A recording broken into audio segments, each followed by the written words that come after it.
As a house of fine New England stock, I was raised to welcome guests.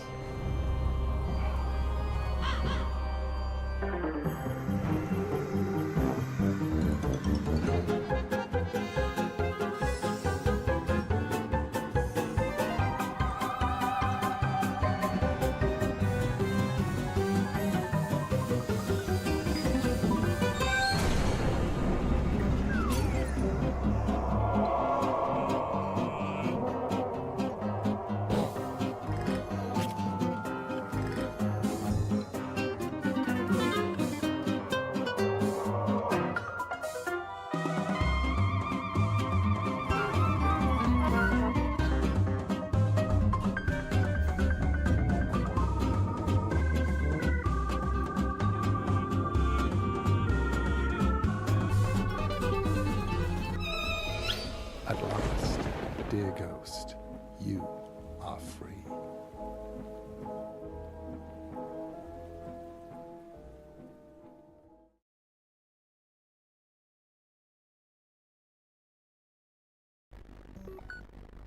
Coming soon to PC and consoles. Jack was enjoying his retirement until they needed him for one final mission. Not interested. It involves Laura and a dangerous mind control virus. Laura. Now, Jack must use his quick wits and his charms Excuse me, is that the only way out of here? to save the world from a madman. It will be the greatest biological conquest of all time. And to save the girl who got away. I love you. Oh, please. Me and every other girl you bump into. This summer, you control the action in the most outrageous FMV game never released. Timothy Bottoms is American Hero. Jack, it's back. Yeah.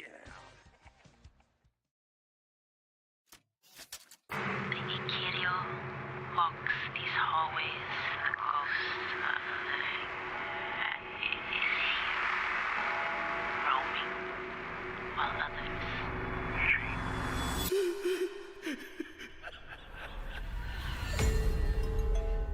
My waking hours are haunted by dreams, showing me things I don't want to see. This nightmare is endless, like a circle. But cycles can be broken.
Law of the land has judged me guilty. How could I have murdered him?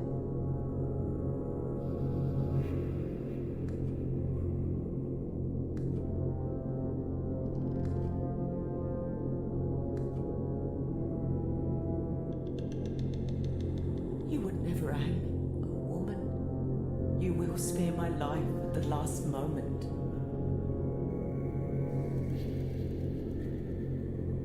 Judge not, lest ye be judged.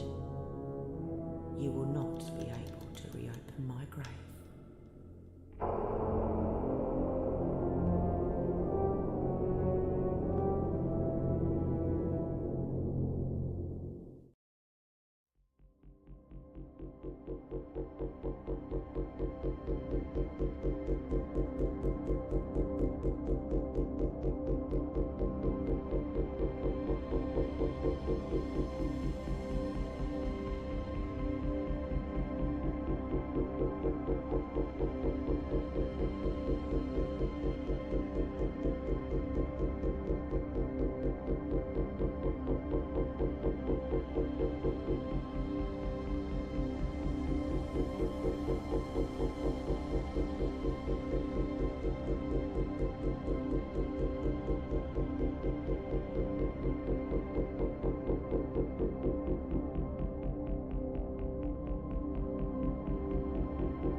Rated E for everyone.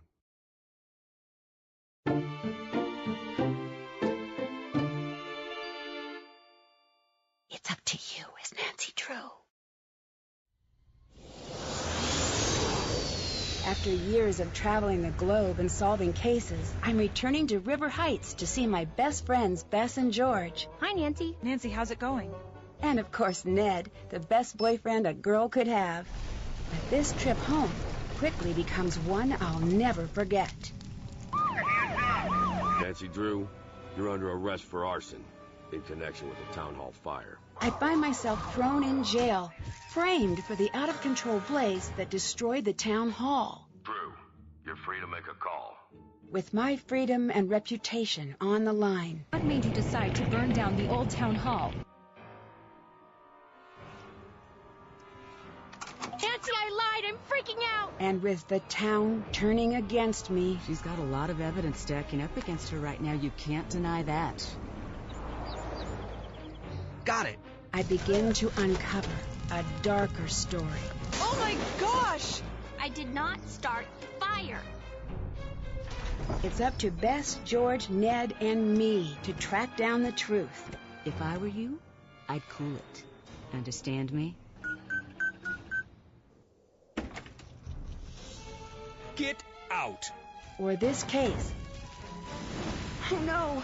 Who would do this? Might just be my last. An alibi in ashes.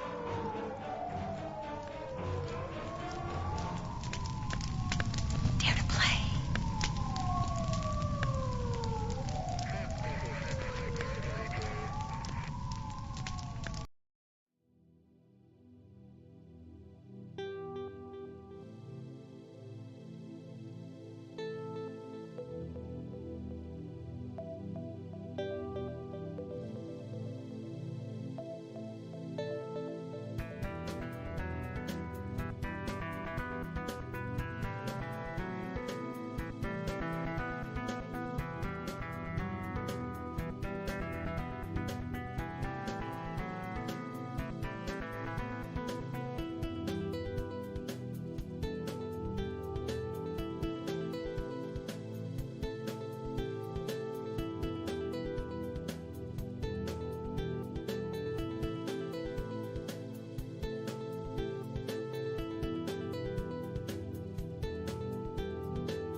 Hello everybody, how's it going? Oops, I forgot to turn my other lights on.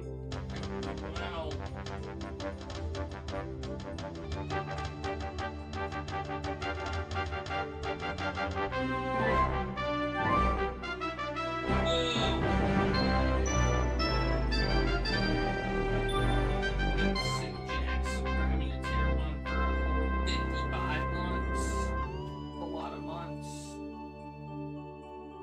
Sue Jack just subscribed. Well, I've got to move my microphone over here, but you can hear me, that's good.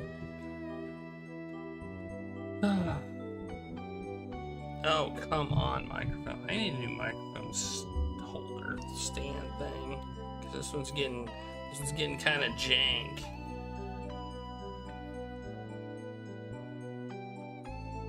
Jankety jank.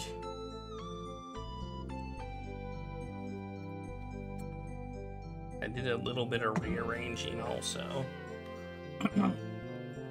Yeah, I rebooted my computer yesterday because I was a fan and it was making noise and I was cleaning it and stuff. And I did all the checking to make sure everything worked before we started. So that's good. I also got a log now for when I give out points, so I can see what the hell is going on.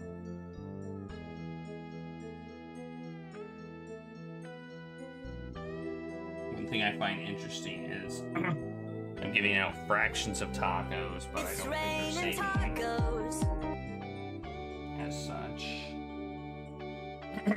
So that's interesting. Thanks for the taco party. Cannon. Alright, we're gonna do a spin for Sue Jack. If I can figure out how to do stuff. I also forgot to run ads, so I'm gonna do that now. I'm gonna run some ads while we do the spin. Because, you know.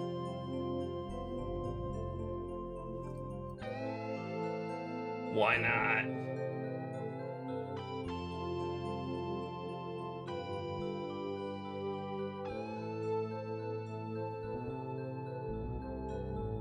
Hi, Regulus. Okay. How do I? Oh, we gotta open the taco. Don't mute me, Regulus. Jeez. Let me open the taco token drawing too, because it is Tuesday. The toaster taco token drawing.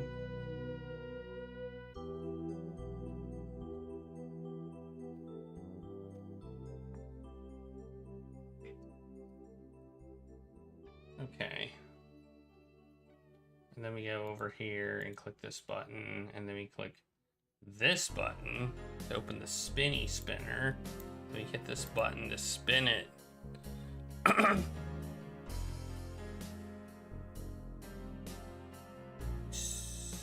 It's donut hat. Alright, I'll go get my donut hat. Yeah, get it. Well, that means you have to get up, Regulus. Sorry.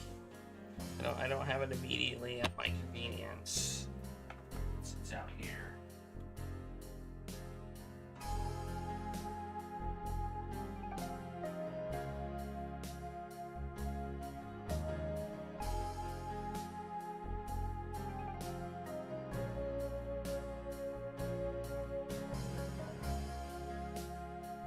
Alright, I got my donut hat.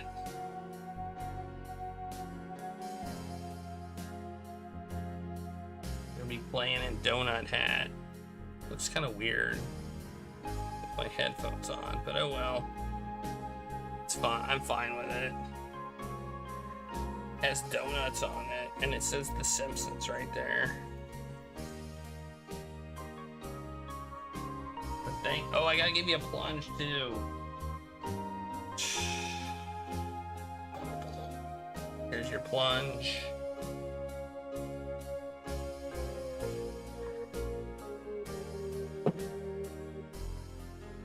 I know the plunge is why you all actually subscribe. I know that.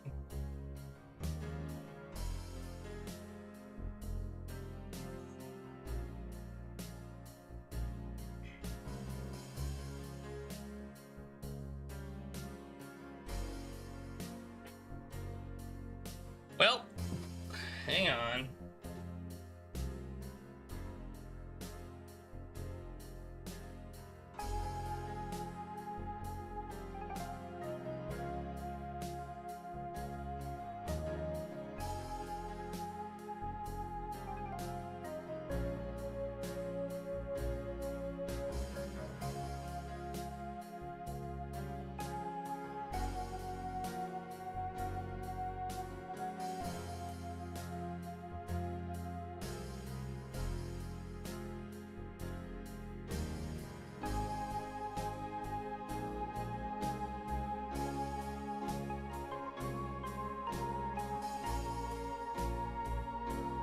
I think the cats were playing a little bit too hard, and then they knocked over a broom.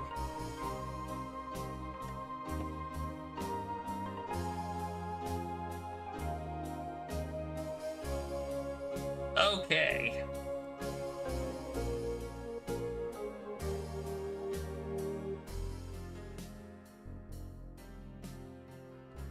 Let's go. Or not.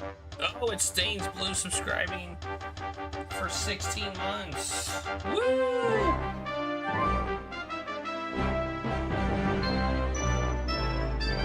I'm a nerd with that. I'm just a nerd. Does that make me a double nerd?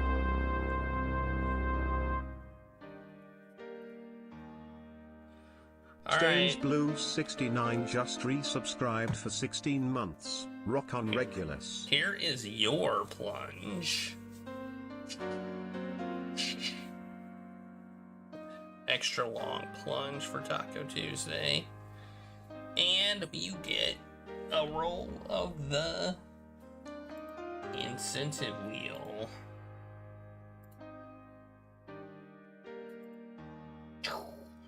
Here we go.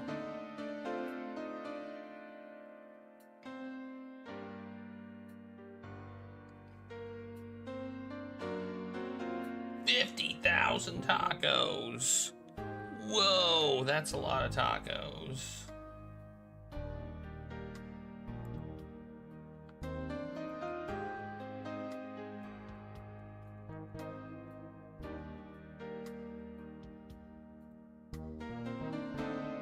Woohoo! There you go. I just gave you 50,000 tacos. Now I'm looking at the log to make sure that it actually gave you 50,000 tacos. Which it did. We're all good. Well, thanks for the tier 3 sub.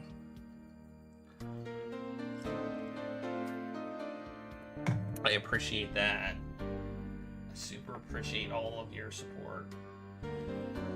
I appreciate everybody's support just by being here. Alright.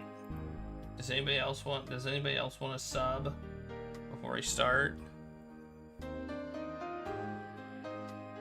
Or whatnot?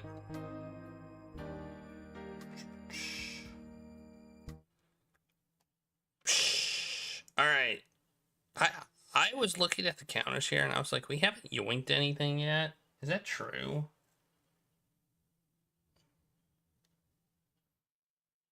I don't know why that doesn't work. I feel like that should work.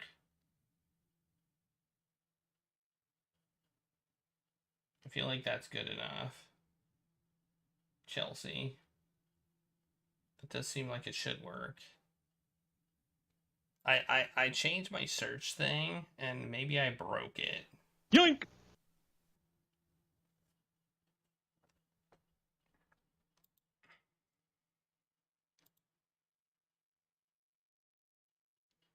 Because I had to make it work. Let me see what we got going on for that particular game. Let's start up. Well, I'm not gonna start up the game first.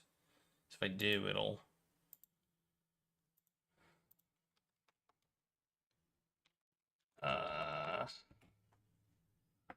Leisure Suit Larry.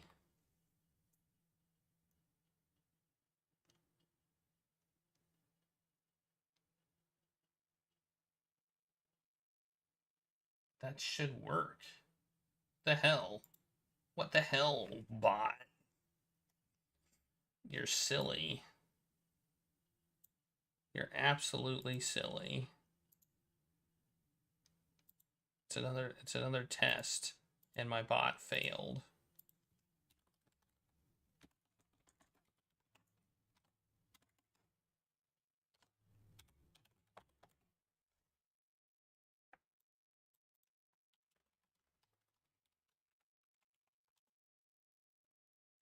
Test search. Okay, let's put Leisure Suit Larry. It's probably the apostrophes again. Oh, I forgot to take out the colon. Leave out the colon. I think it'll work. That's my guess.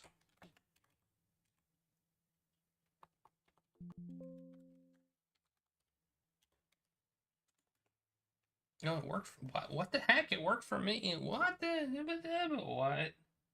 Leisure Suit Larry. Okay.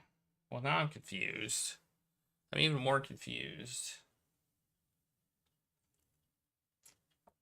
Oh well. Something to look at. Something to look at, I suppose. Alright, let's start the game. We can't fix the bot in a day. Or even 6 years or however long I've had it. It's been probably like 5.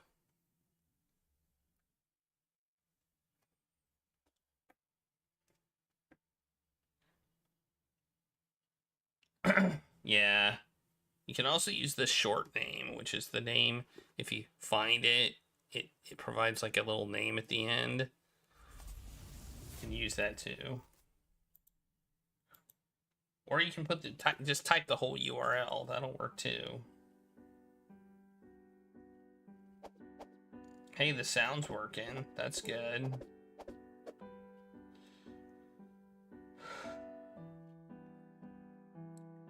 So we're trying to decide who did this murder, and I don't know. Like, I got no idea. Where's my volume? There it is.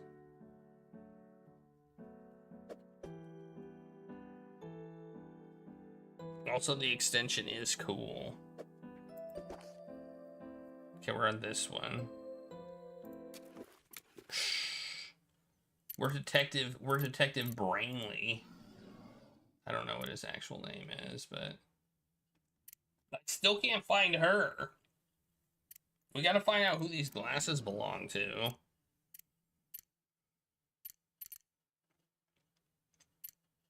You know? They were in her drawer. I think, who did we ask? Did we ask Echo yet? Did we ask Echo?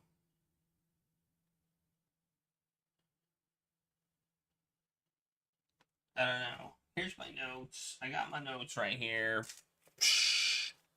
They're kind of disorganized because the paper kind of bled through from the map I drew on the previous page, and it seems like, I don't know. It looks like they got some grease on this page. I don't know why.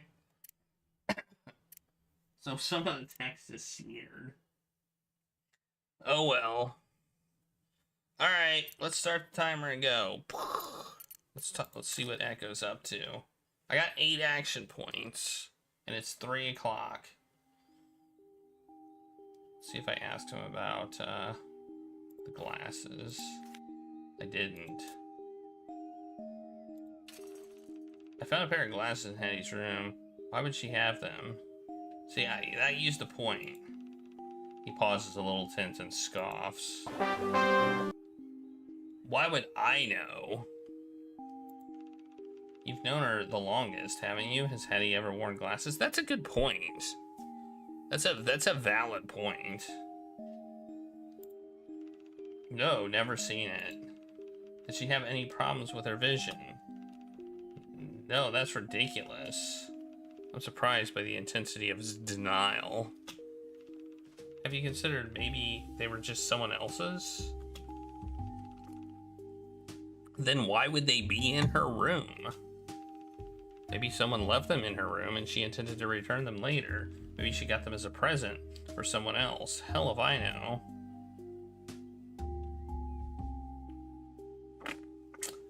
Well, that was less than helpful. Although he does seem to be... I'm gonna ask about the mysterious attack.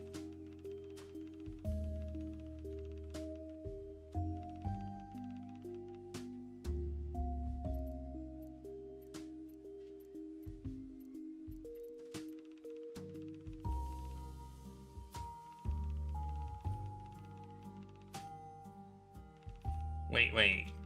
Oh, this is too precious. I don't even know where to begin. I think this is the first time I heard this almost gleeful tone from him. Well, that's nice. You, a detective hired to solve the case, was hit by someone else, and now you yourself are the victim of another case that you can't solve.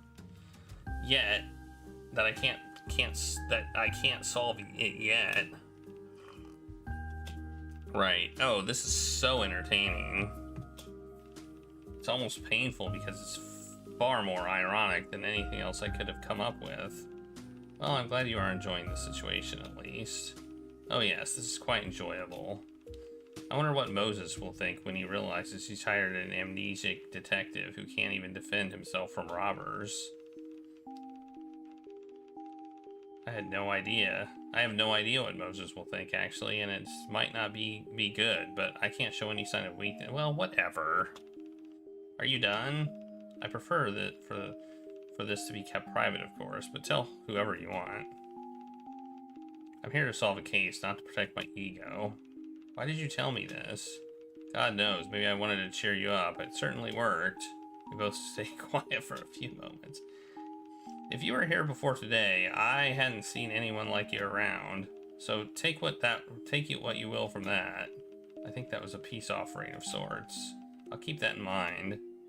See, we offered something to him, and now he actually talked to us in a less jerk-ass tone. Oh, we got a new thing on Obsidian's Escape. Okay, I think we need... And yeah, I know who we want to talk to about this stuff, but she has not been available. Oh, contradict? We can contradict him on something. Jeez, what can we contradict him on? The glasses, maybe? I feel like the glasses, maybe. I just noticed we had a contradict icon. Oof.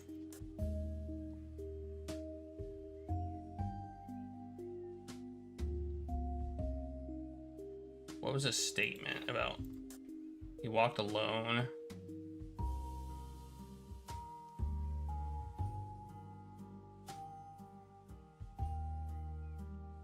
He went to the stable back room to find Elise to close down.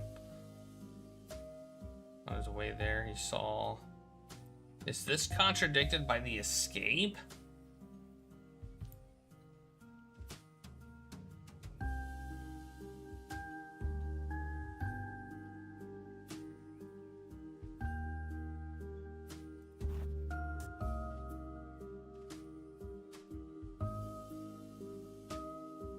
I don't know, let's try it.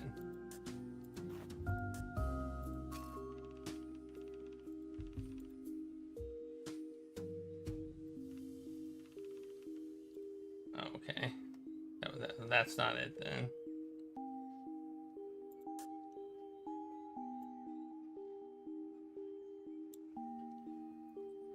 Man, I don't know what the contradiction is.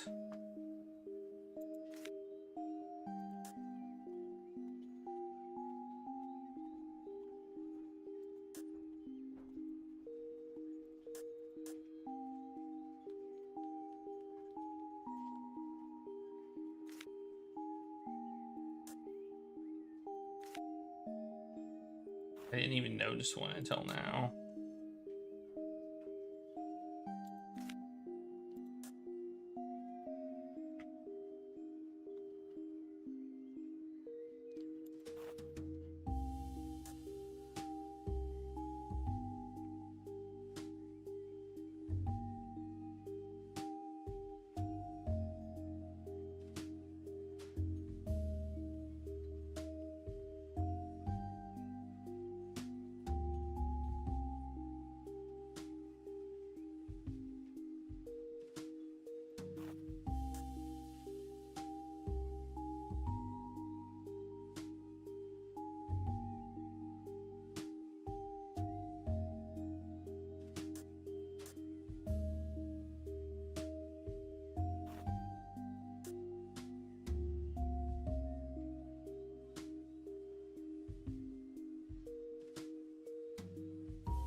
It might be Rolf's statement and his statement.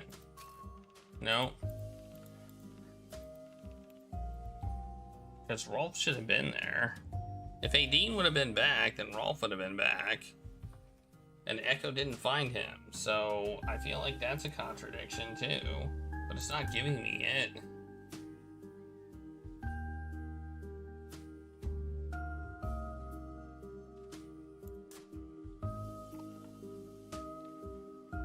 Oh, he said he immediately left to look for the horse. Oh, never mind. So I guess he wouldn't have been there.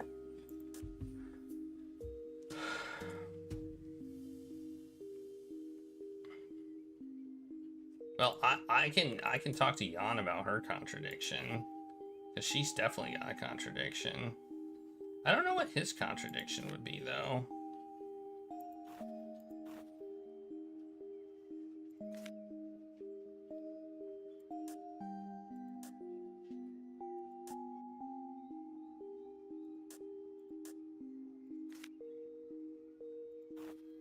Well, we'll figure. We'll go some. I guess we'll go somewhere else. We'll talk to her and ask her about her contradiction, because she's definitely got one.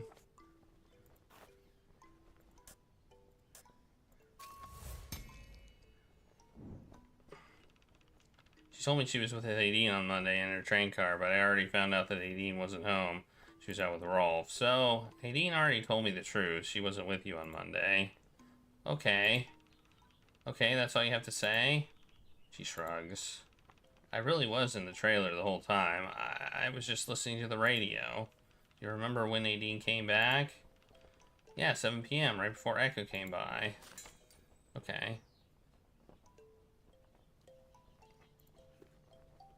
Well, there we go.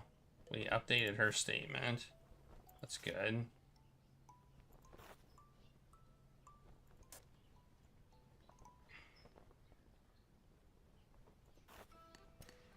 Alright. Do we have any... let's look at other people. See if we have contradictions with them. No. Because I feel like this is where we're going to get the most value. I tapped on the door. Yeah, come in. Welcome to my humble abode. Here to do your investigating. Hit me with the questions. I'm happy to help. Well, he doesn't have any contradictions either. Where else can we go? We can go there, which doesn't help us. We can go to the big top. The C.A. Dean. What is Echo's contradiction? Like, what is it? It's gotta be... What is it?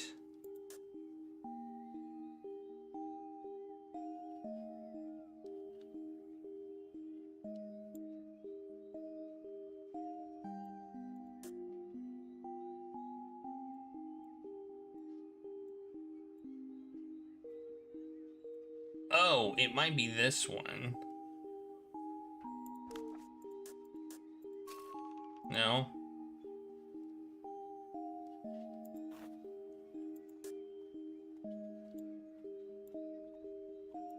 I mean, is it the fact that it wasn't Chip? No? I don't know what it is. I mean, at least I don't get... At least it doesn't, like... take points away from me when I do this, right?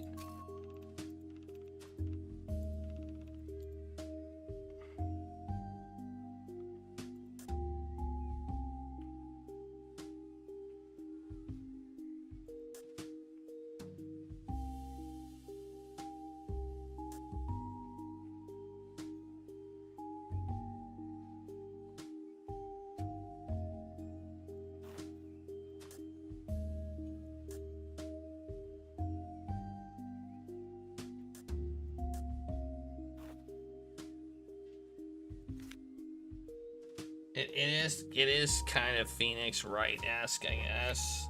Except there's no, like, legal courtroom. It's more like an investigative game. Maybe it's this. Maybe it's the hat. I don't know.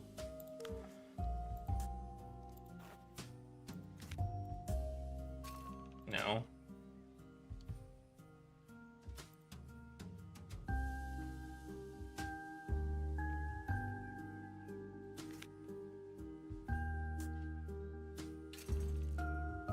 Objection!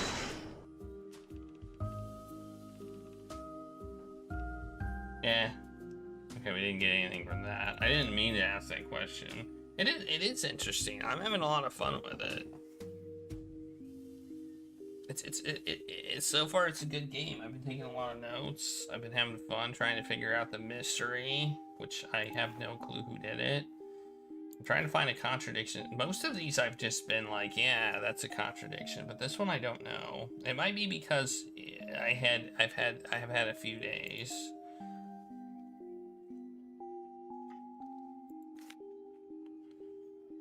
I don't know what it would be though.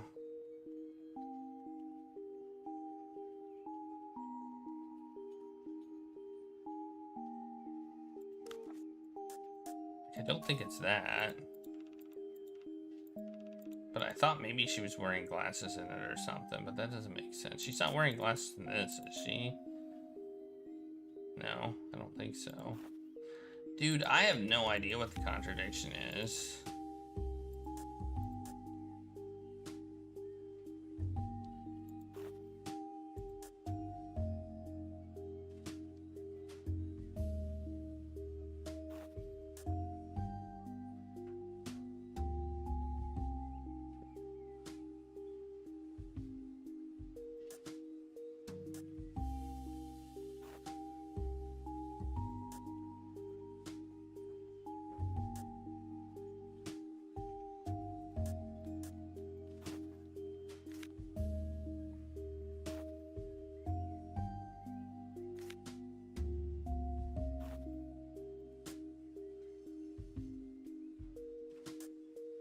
I want to find out, though.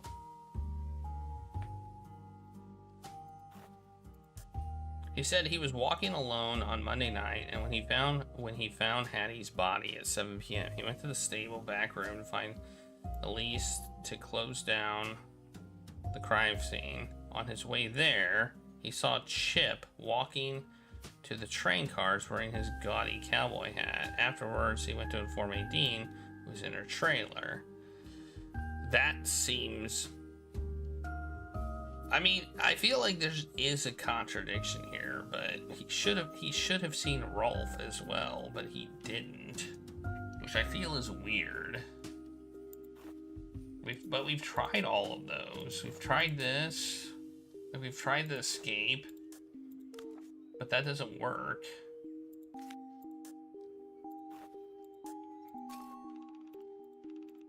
I don't know what the contradiction is. Luckily, we don't lose points for guessing wrong.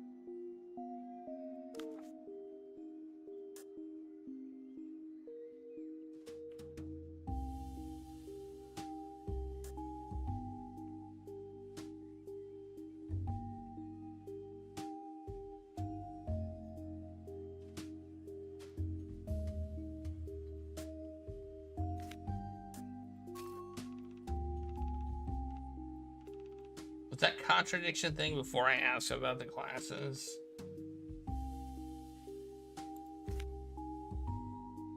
Dude, what is it? What contradicts? I don't know of anything that contradicts that I haven't already tried.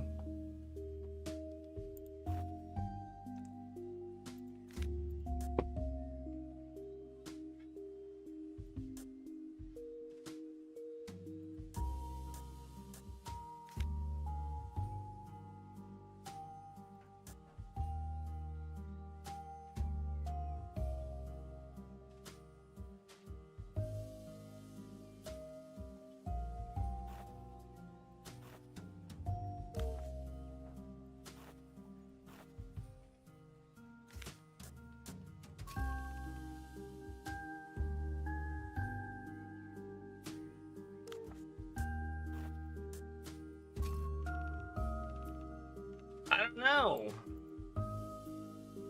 I'm just gonna keep trying them, I guess. That wouldn't make sense. Like, the only things that have changed are the statements that I got from Aideen and Rolf, and I got Obsidian's escape as well.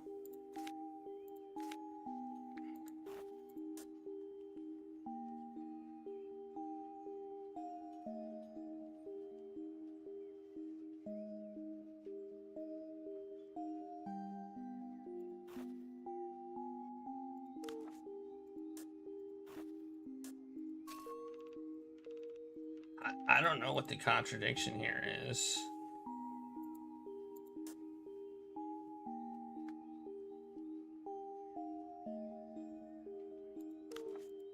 Like, this doesn't make sense. Well, I don't know.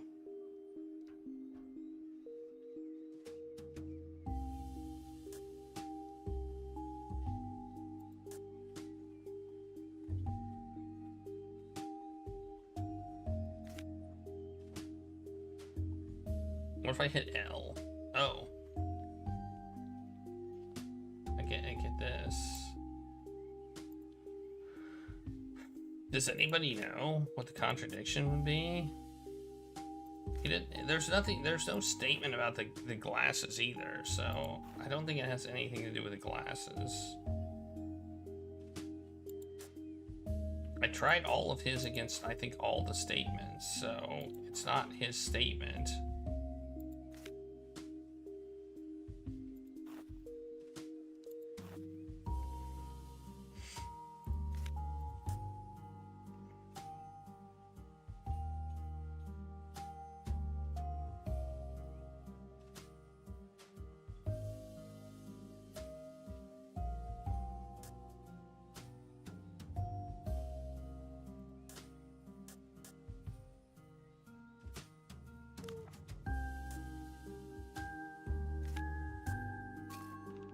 know. That's a dilly of a pickle.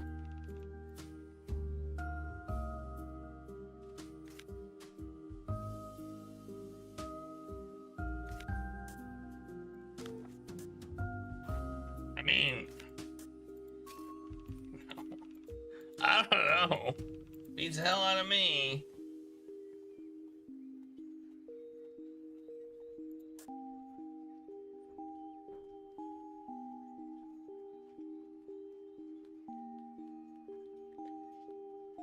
Oh, well, technically, he is trained. Oh, well, he's trained at it too. That may be the contradiction. There you go. He's trained at knife throwing too. Hattie must have learned knife throwing somewhere, likely from a mentor, since Echo has been taught all the same things. It's possible that he knows the act too. When I asked you if anyone else in the circus knows knife throwing, you said no. Yes, that's what I said. Is there a point to this? Well, you see, there's just this little inconsistency. Isn't it true that you and Hattie apprenticed under the same mentor and he taught you both everything he knew? Sure. So your mentor taught you both everything. Presumably every act Hattie can do, you can do, but somehow the knife throwing act is an exception? Ah. You think you caught me, don't you? Aha, look at Echo. He doesn't even realize his mistake. Is that what you're thinking? I'm simply trying to uncover the truth. Well, believe it or not, no. My teacher was a man of many talents, but knife throwing wasn't one of them. In my 5 years working with him, I never saw him perform a single trick with knives. In fact, I have never seen him with knives, period. Not even to slice fruit. I have no idea where Hattie picked that up, but I can tell you it wasn't from him, and I certainly have no idea how to do it. Could it be possible that he never told you for some reason and he taught Hattie separately? I know I'm grasping at straws already, and he can sense it too. Then I would have no way of knowing that, would I? And they both are dead now, so good luck finding that out. But I don't think so, for what it's worth. How do I know you are telling the truth? You don't. He looks away and silence hangs in the air. If she didn't learn it from your mentor, then where did the act come from? Beats me. I never saw her practice or perform before she came to Morgan's. She must have learned it herself in the years between then. He shrugs. Okay. That's good to know. Well, it doesn't mean she was self-taught, but hey, we got something new. That's cool. We got another contradiction? Oh, jeez. We got another one. Whoops. And here I thought it was a genius.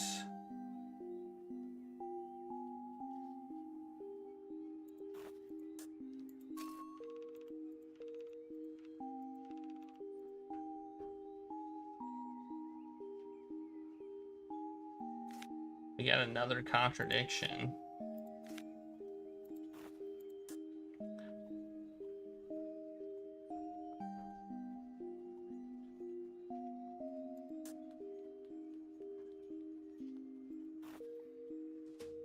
Yeah, ruling things out is progress. That is true. I'm not going to disagree with that. But there's another one here. What could it be?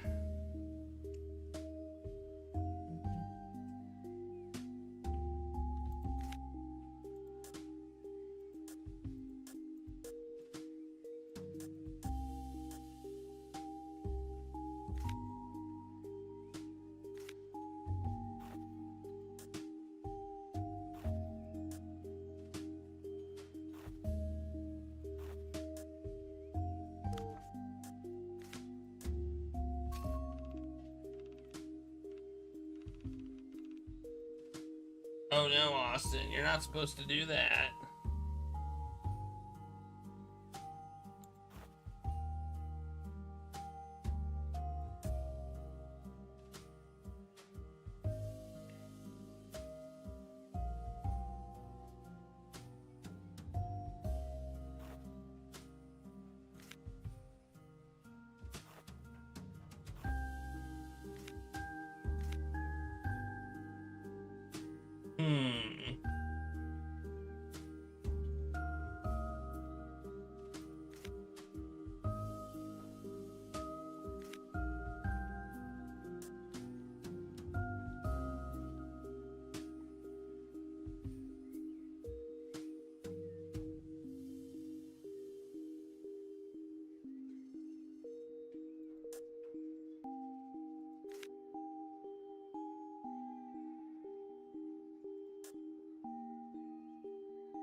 No, that's not it. I thought it might be that she obviously performed it before because she had run awards for it, but that doesn't seem to be the case.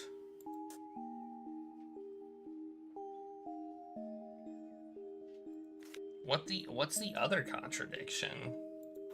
Is it a new one we got from Self-Taught?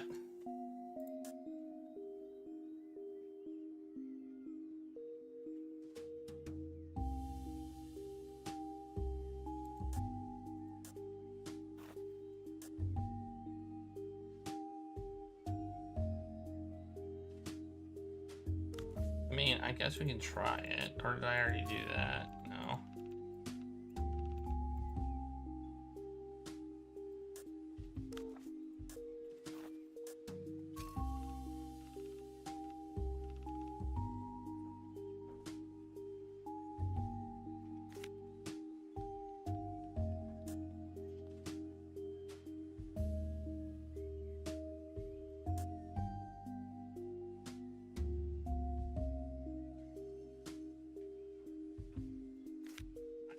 I don't know what the contradiction is.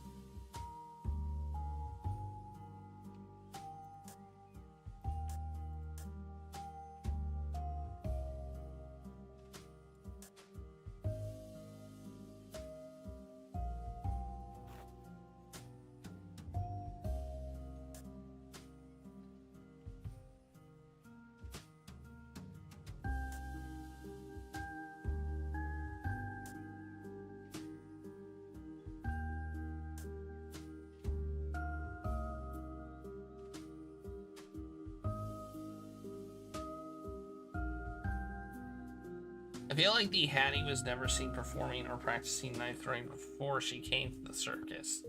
Might be the contradiction. But I don't have any statements that contradict that. Or items, I don't think.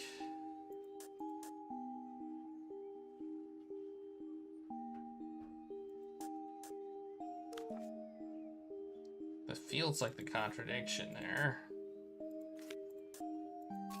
No.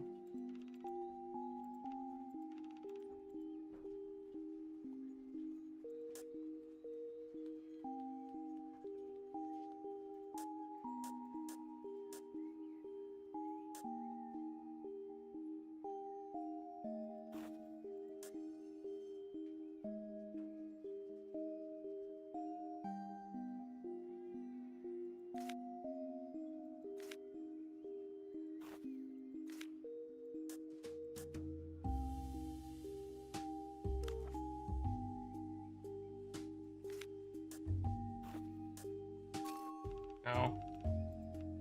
Dude, this is getting hard. I think taking a break from the game may have hurt my my ability to find this contradiction too. Because I kind of forget some things. I mean, I've got stuff written down, but that doesn't really give me much in the way of contradicting this.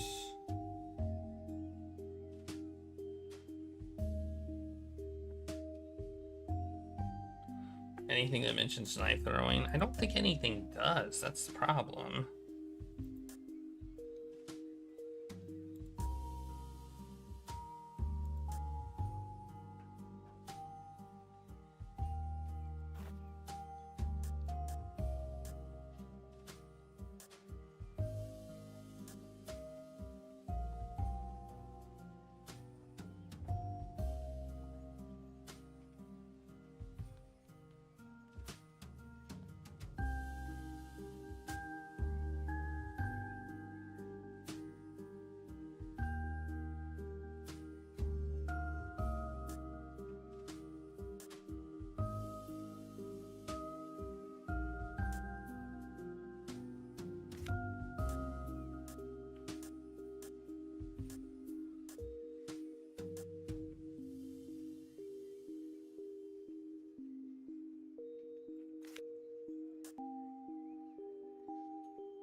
said it. Thought it might be that he was in the rain and he didn't mention it. He didn't mention anything about rain, and it was raining when he was outside, which kind of doesn't make a whole lot of sense. He said he was walking alone on Monday night, and it was raining. So he was walking in the rain, which seems suspicious to me also.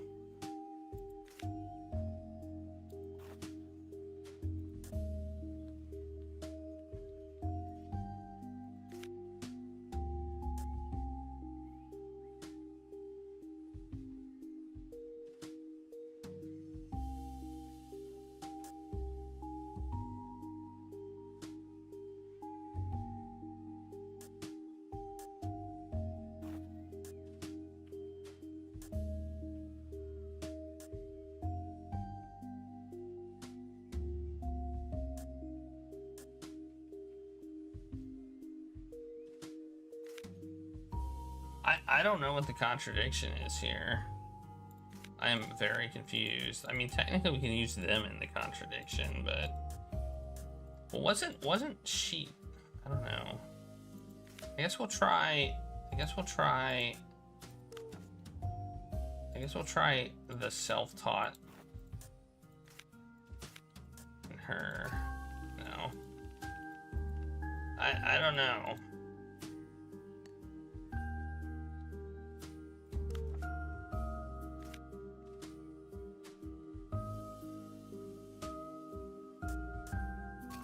Doing that just for no real reason.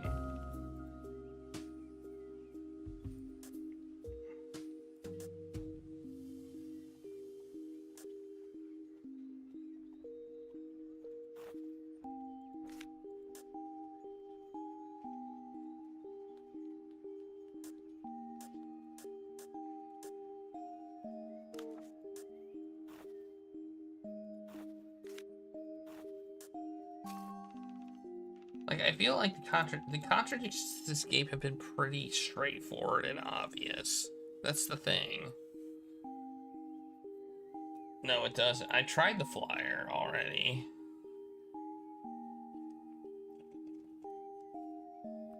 It's also about the circus, so...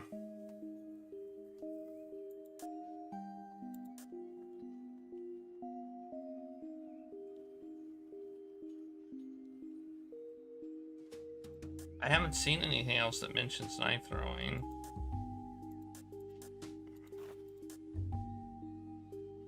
Okay, these people are just...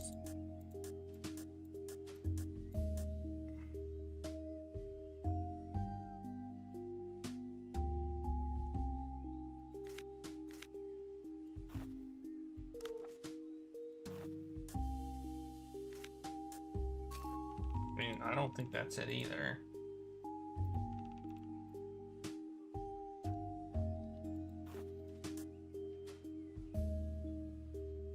Keyword is nobody.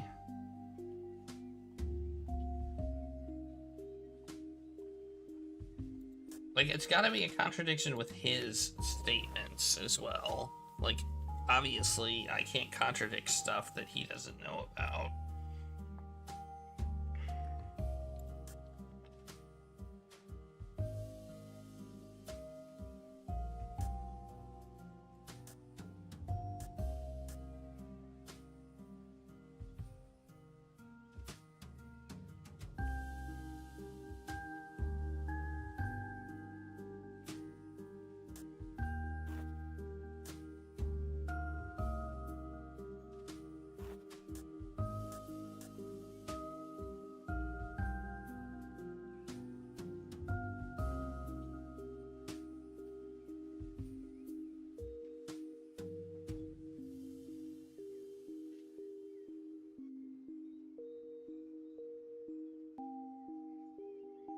So what would the contradiction be?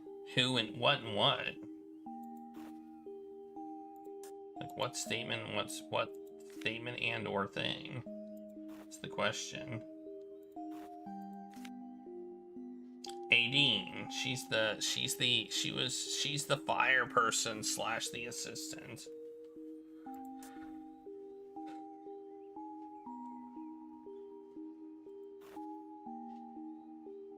she was the assistant in the knife throwing act, so I mean, I could try that as the contradiction. But I think I already did. No, she doesn't talk about knife throwing in her statement. She just says she was with Rolf. They walked far out in the field and got stuck in the rain, only managing to make their way back to the circus at around 7. She went back to her trailer, and Echo came to find her not long after.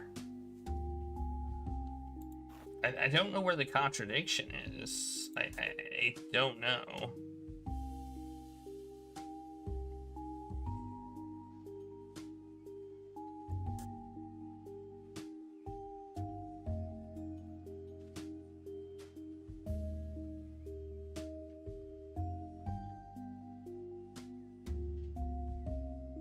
Well, I wouldn't think this little contradiction thing would be here if there wasn't an active one that I could do.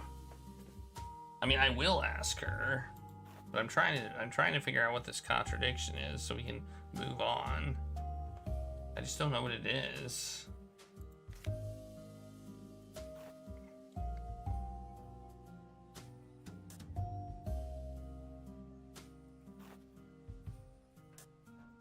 Like, what would it be?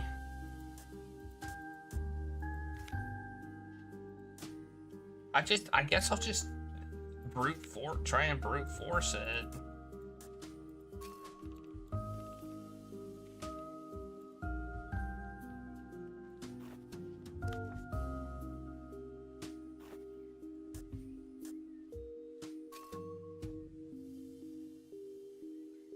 I'm currently in fast forward mode, apparently. I didn't mean to stay in fast forward mode, but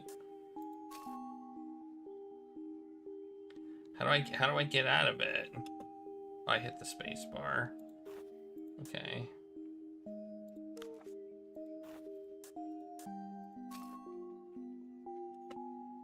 Or not.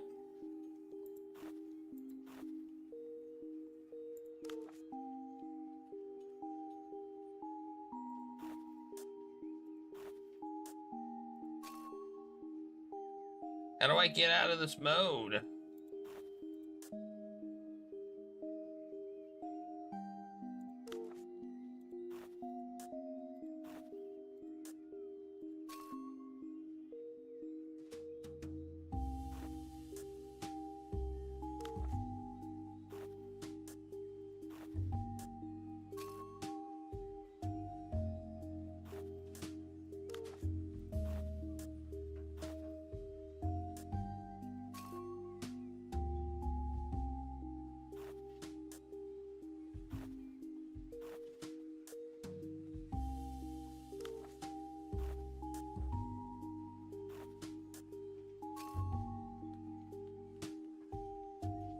I broke it. I seem to have broke it, yeah. I'm not sure if we're gonna have to quit to deal with this, but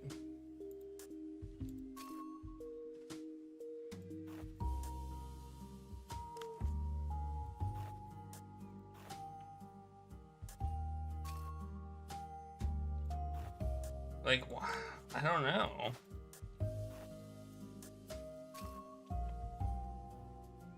Well, it's not that. It must be an object then. Or a person, but that doesn't even make sense.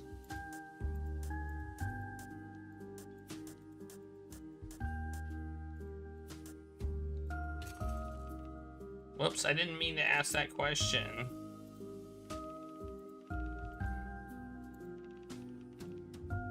What about, were they in a relationship? The poet waves his hand.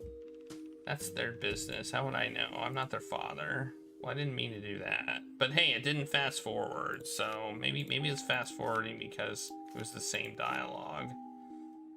Okay.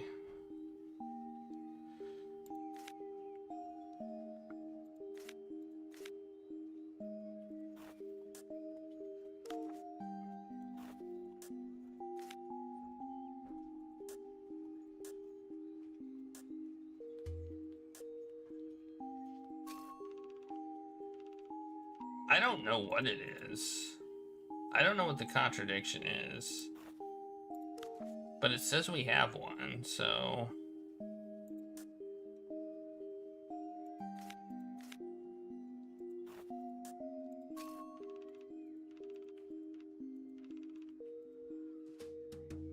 So I want to figure out what it is. We know it's not... We know it's not this and another thing. So it must be... If it's this, it's got to be with something here. Or it could be with the glasses. It could be related to the glasses. Also. Because we had talked about the glasses not too long ago.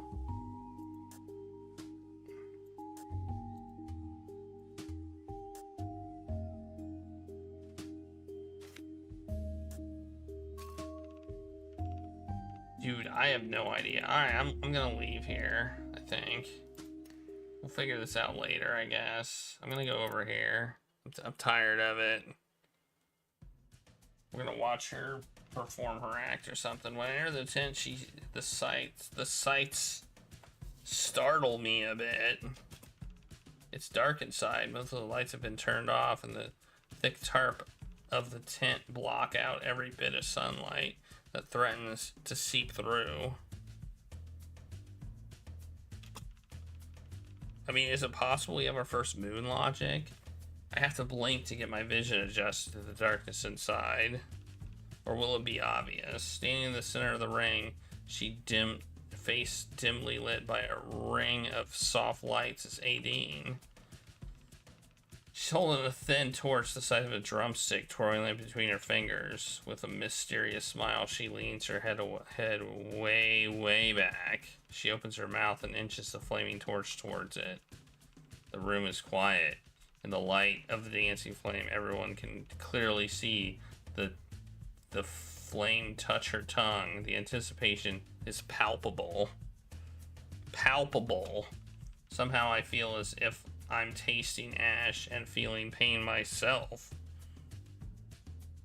Why?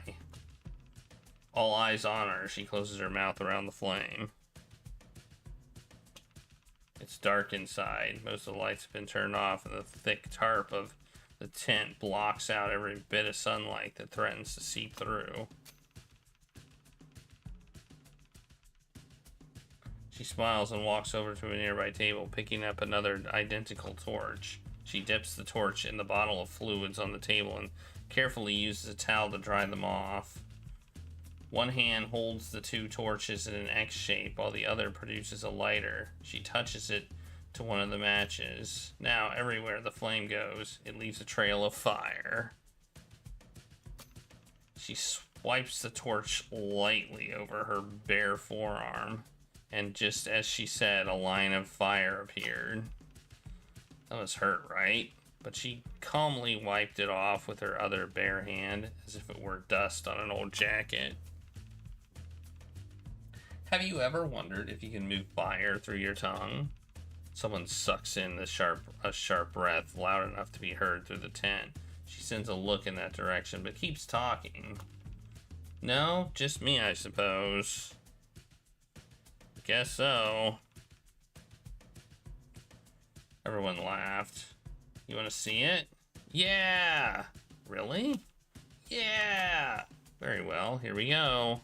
She holds the lit torch in one hand, the unlit one in another. Next, she rolls the unlit torch on her tongue for a few seconds before putting the flaming one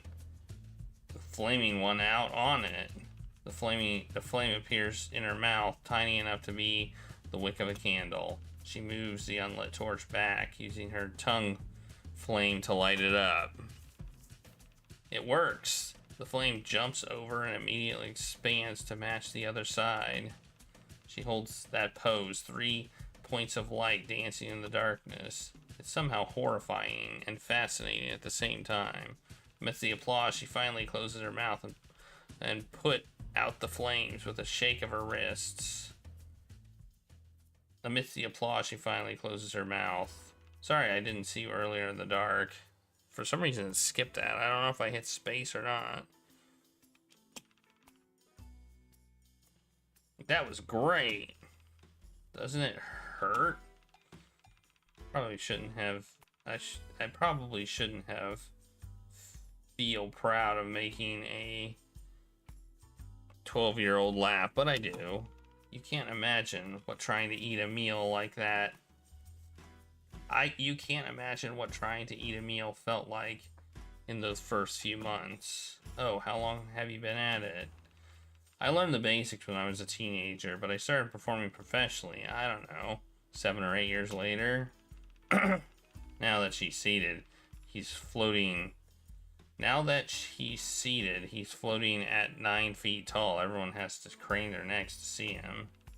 Ha, trying to guess my age. I was when I first started performing.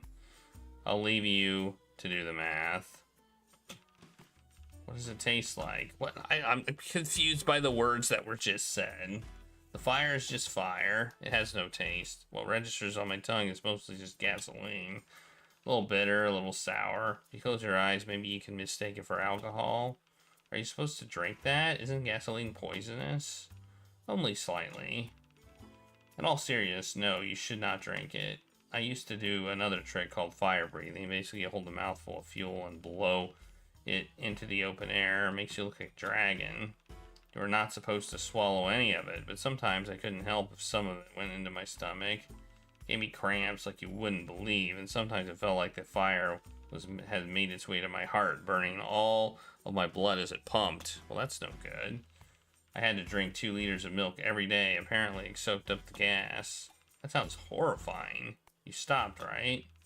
I stopped, but not for that reason. I stopped because another performer I knew was doing the same trick in the park one day, and a gust of wind came out of nowhere. The fuel he spat out went straight back into his face. Oh God. He didn't die, but he ended up with burn scars all over his face and neck. Call it vanity, but I stopped after that. Well, I'm glad you did. Me too. Besides, can't do it in a circus tent anyway. Too much of a fire hazard. I don't want to make it sound all bad and terrifying. Honestly, those aren't even the worst parts. I think that only succeeded in making me more terrified. You don't want to make it sound terrifying, but those aren't the worst parts. You will never guess what the worst part is. What? The burping. Oh God, the burping. I'd be in the middle of a nice candlelit dinner date and all of a sudden burping gasoline. Can you imagine? Talk about breathing fire like a dragon. I sounded like one too. We look at each other and laugh. You're right. I would never have guessed that in a million years. After the laughter subsided, she was a little quiet. I mean, an old lover of mine used to complain I tasted like fuel all the time. Oh, I know who you're talking about. You know what I said? What did you say? I said, that just means my kisses are fiery. That should be funny, but something about the way she said it, a little quiet and melancholic, makes me hesitate to respond.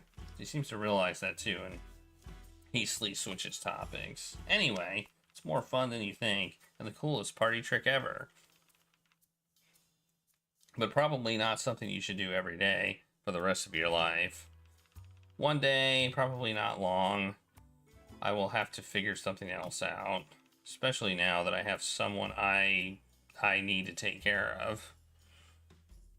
Oh, she's talking about Jan, I think. Does she mean Jan?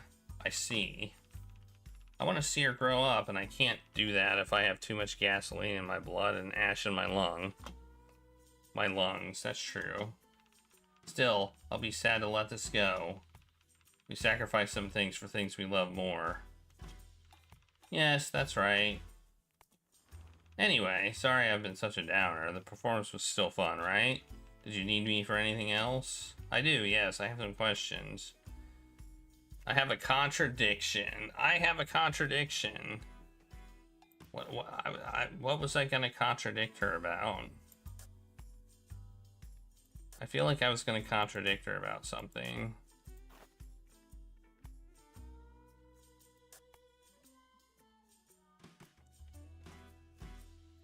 I kind of want to ask her about the mysterious attack, but I don't know if I should.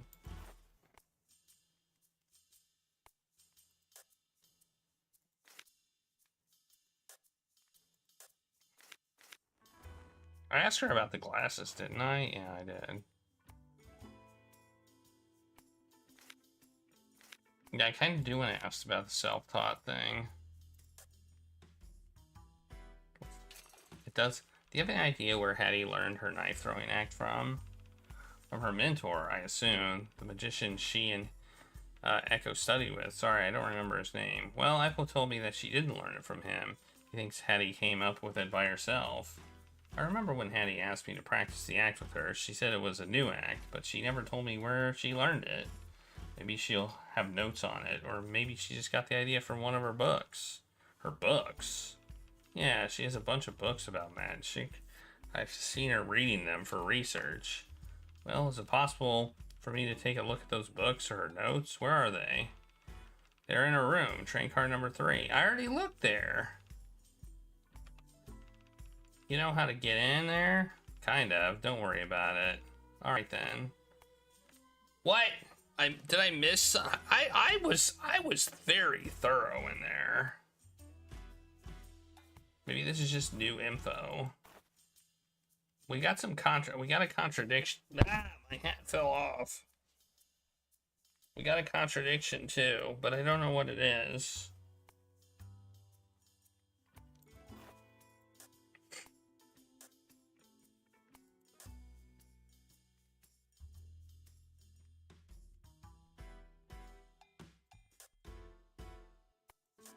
I mean, that's fine. I don't feel like her statement is wrong.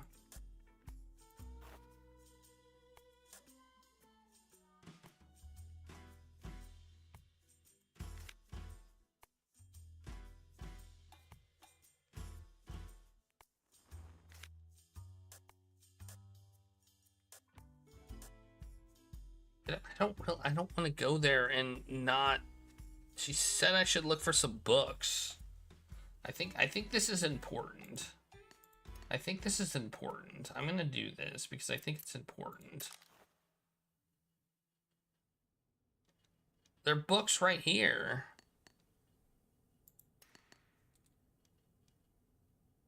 I can't look at them though.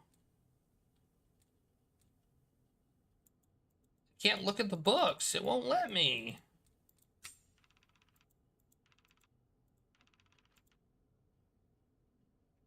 Nothing even mentions a knife. Disappointed, I take a second look at what's on the table.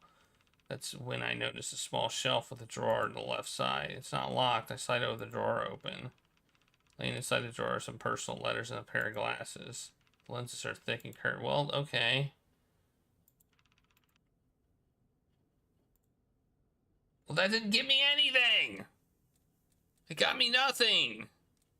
I already did this. Ah.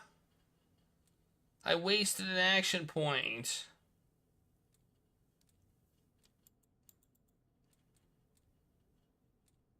Dang it. Suck. I did things out of order, I guess. I thought they were talking about these books. Oh. Damn it. Now I'm mad. Well, I can only deal with one contradiction, I guess, so we'll go with her. I know they should, but I mean, I think I checked out the whole desk, so what's her contradiction?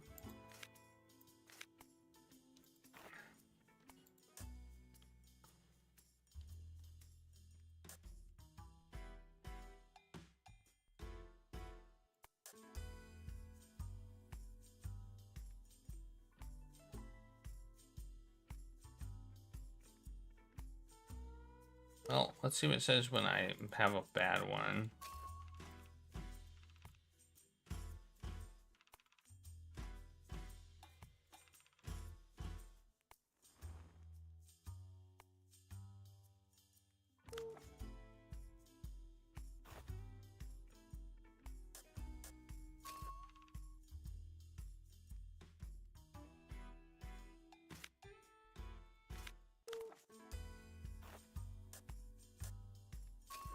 don't think that's a contradiction either.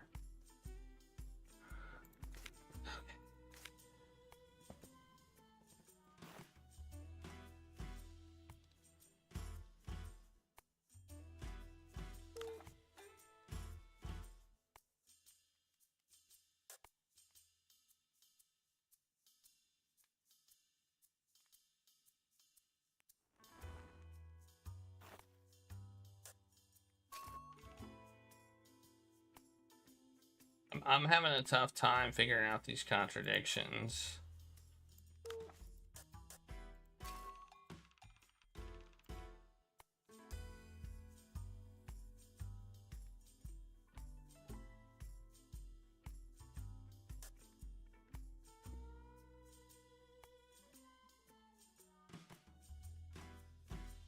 Wait. When did she give the hat back?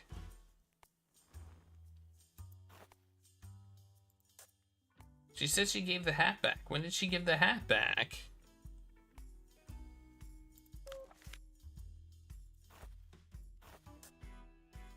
That may be the contradiction.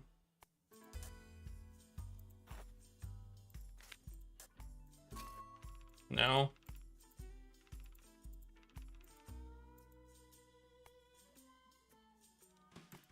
Didn't she say she gave the hat back? Or did she say she borrowed it on Monday? I don't remember.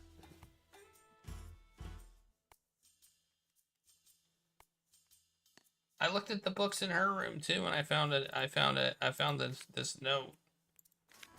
Well, the note's not. Where's the note at? The note's not in my. Oh, the other person looked at the books. Oh man, I'm getting confused. Did she say the book's in her room?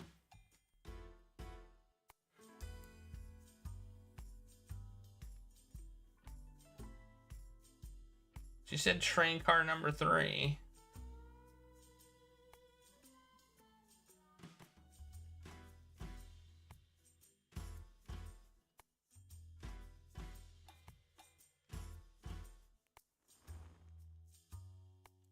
From one of her books. Her books? She has a bunch of books about magic. They're in her room in train car 3, which is what I looked at.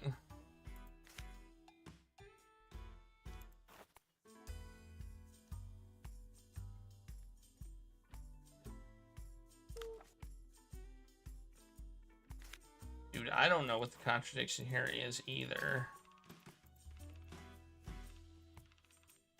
I feel like the cowboy hat is the contradiction because when did she give it back?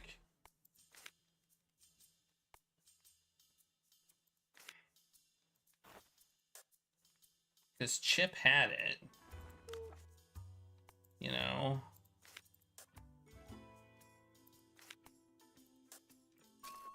No.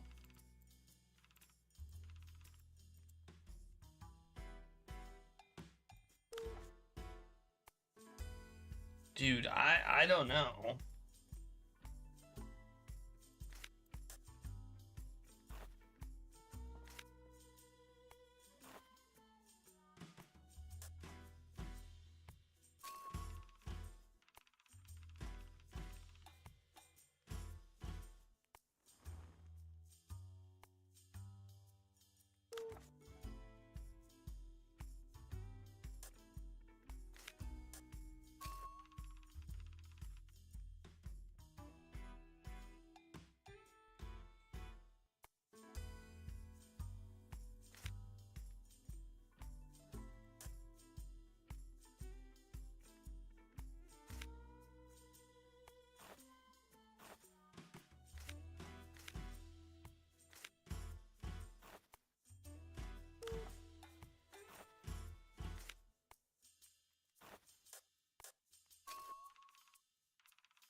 I don't know where these contradictions are. Is it because I took 2 days off from playing this game that I don't know what the contradictions are?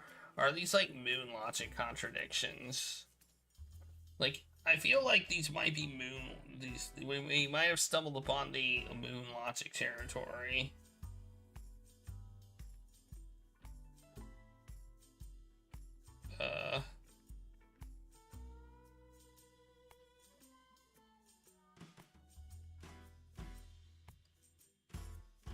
I mean, I may just have forgotten things. See if I can maybe find...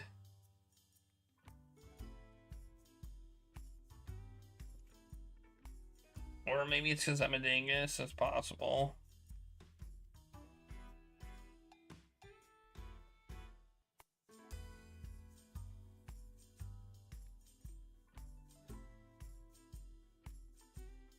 Oh! Wait. Wait a second. What?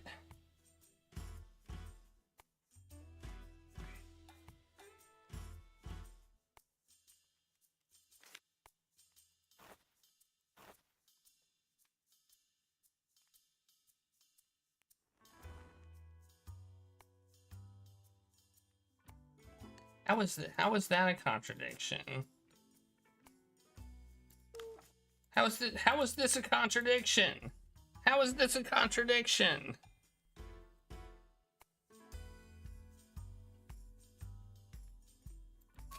How is that a contradiction?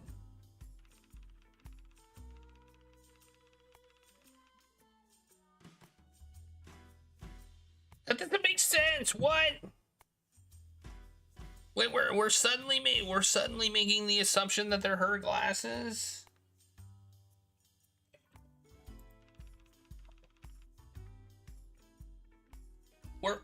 What? Okay, we're making the, I guess if we go on the assumption that these are her glasses, then yeah.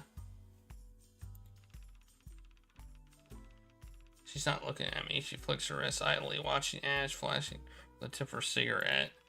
When I found them in her room, I thought they couldn't be hers. Well, their explanation makes sense. Maybe they're yours. But you said it yourself. No one else wears glasses in the circus besides Moses. More importantly, if anyone else in the circus were nearsighted, they wouldn't have any reason to hide it, would they? The others are having problems with their vision. They can just wear the glasses. The only reason Hattie doesn't is because it would destroy the illusion of the trick. How can she throw knives from 30 feet away when, going off the thickness of these glasses, she wouldn't even be able to tell a bird apart from a squirrel at that distance? Staying almost entirely silent throughout my whole speech, the woman in front of me lets out an ambivalent like her mind is somewhat far away. But I know better. And there they were, just sitting in the drawer. You must have known about them, but I'm guessing even you didn't anticipate a certain sneaky lockpick to assist me. That gets a surprise reaction. She genuinely didn't know. How did you get her to do that? She promised me. I happen to have this amazing piece of lemon pie. On me. Of course she did. And apparently she specifically promised she wouldn't do it again to steal. Now technically I stole the glasses, but she didn't take anything. You two. She sounds like she's trying not to laugh. Well, that's one thing we reprobate detectives and honorable thieves have in common. A healthy appreciation for technicalities and loopholes. Don't call her that. Not everyone. Not even an honorable one. She's an acrobat now, a very good one. Fine, an ex-thief who makes a great acrobat and incidentally has been immensely helpful to said detective in this case. Anyway, the point is, we both know, I now know, that you've known all this, that I now know what you've known all this time, and you know now that I know she wasn't actually aiming and throwing those knives. So what is it? Some sort of trick? A mechanism? Someone else was doing it for her? No, it was her. I notice she did not refute the two previous questions. She shrugs. Something nags in the back of my mind. It was magic. Jan, when I asked her about whether she's worried for her sister doing the knife throwing act, she said something interesting. Jan told me you told her that the knife throwing act was, quote, perfectly safe. At the time, I paid it no mind, chalking it up to the comforting words of a big sister who didn't want a young girl to worry. But in the retrospect, if that phrase is telling, how can throwing knives be without risk if the knives are not being thrown? A trick or a mechanism, if she couldn't aim, Is it some sort of magnet at the back that makes the knife hit certain points? No, there's no magnet that strong. I keep watching her face to gauge her reactions, although it's clear that my answer is wrong. Something in her face shifts when I mention the back of the board. Have you seen someone shoot a gun at the target? What does that have to do with anything? The bullet is moving so fast you can't see it flying in the air. You will only see the smoke from the barrel, and then the hole on the target. Oh, she never actually throws the knife. We've established that. She must have been pocketing it. For a magician, that kind of sleight of hand is child's play. So that's the bullet leaving the barrel. And then for hitting the target, there could be some sort of mechanism at the back of the board that makes it look like a knife hit hard. A latch, a spring, some elastic that makes an identical knife pop out from the back. Right, the mechanism must require somebody to operate it. Was it you? Mr. Jones, I'm flattered, but I'm afraid you overestimate how much I can do when I'm tied to a board. Then it must be the mechanic. Elise, am I right? You'll have to ask her. I haven't been able to find her the whole damn time I've been here. It's not a no. I just hit the bullseye. Have I guessed anything wrong so far? You've been very thorough, Detective Jones. It's a brilliant trick, really. A magic trick that disguises itself as a game of skill. 2 knives, 2 operators, always one in the light and one in the shadows. Okay. She never actually threw knives, so she doesn't know how to throw knives. That explains a lot. I mean, I feel weird about that contradiction because we had a quest to find out who the glasses belong to. And then we just make a leap that they're hers. So it felt weird in the context of the game. I kind of agree with the contradiction, and I kind of agree that they were likely hers. But it felt really weird that that was the contradiction. So, yeah.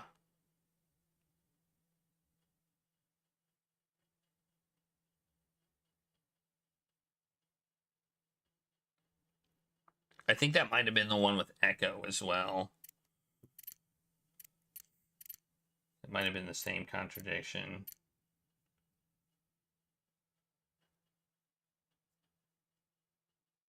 Yeah, I guess so. And the problem was this thing. This thing is what this is what made me think that wasn't the case, is that there was a checkbox to find whose glasses they were. So that messed me up. All right, what are we doing? What are we doing as Jackie / Hattie? What do we need to do? We need to meet the killer at 7, which, well, we gotta wait until 7. It's 4 right now. We need to get Echo's story, which Echo is not available right now. So we can't do any of the things we're supposed to do. So that's great.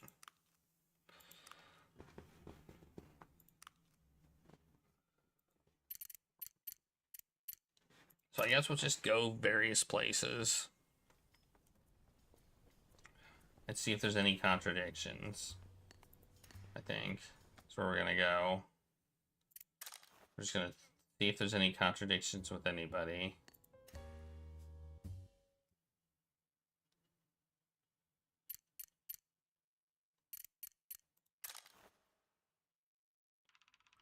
As soon as I enter the tent, I can sense something tense in the air. Elise and Jan are currently talking in hurried breaths, eyes glued to one another in a stare-off. Apparently, I found the 2 young ladies in a spirited argument.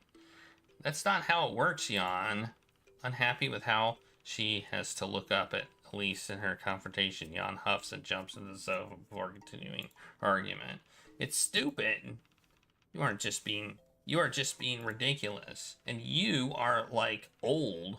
Why do you even care about this stuff anyway? Because Jan puts her hand between her ears and leans in an insulting challenge. Behind her ear and leans in. Come on, because... Elise opens her mouth, but nothing comes out. She stomps to the ground in frustration. How did Jan manage to get her so frustrated? They both turn towards me, still side-eyeing each other. Sorry, I don't want to interrupt anything. Don't worry, it's not important. It is! I'm going crazy. I don't know why I'm having this argument with a 12-year-old. I'm 13. Just why? Jan puts her hand on her hip indignantly and talks straight to me. The point is, Santa's not real, right? So Snow White and Cinderella and Peter Pan. Oh no, I don't think so. She turns to Elise in a whiplash and squeals in such a high-pitched voice that it could have broken a mirror. See? You were having an argument over fairy tales? How did this even start? I said fairy tales are stupid, and she got real mad about it. I'm not mad. She sounds ever so convincing, speaking through clenched teeth and flushed cheeks. And I didn't even say they are real. I know they aren't. Ha! But you know what? I'm gonna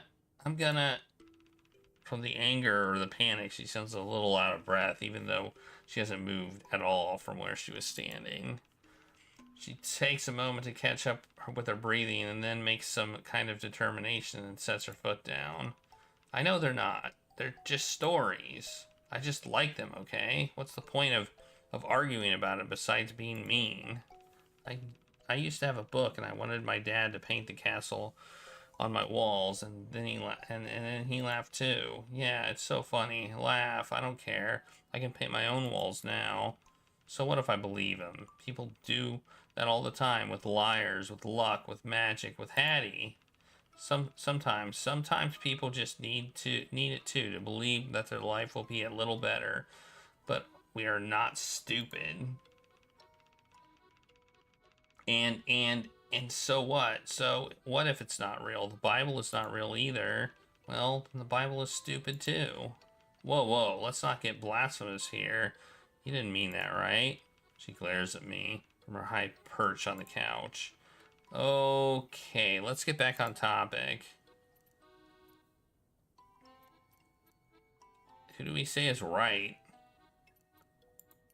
I think Elise is right. There's nothing wrong with believing in fairy tales or not believing that they're real. But you can't even see Santa or the fairies. There are plenty of things we don't see that we have faith in. Well, that's not where I was going with that. I was thinking she was right about, the right to act on it, but whatever. Yes, religion is one in our country, and love between family and friends. And how about air? You can't see it, but you trust it. It's there so you can breathe it, right? That's stupid. Come on, isn't there just one thing that you believe in? You're telling me you've never believed in fairy tales, even just for a second? Jan's getting less angry now. Her lips are still pursed, but they are also quivering. When I was little, Mama used to read Grimm's fairy tales to me and my brother. You have a brother? No, shut up. Elise raises her hands in mock surrender.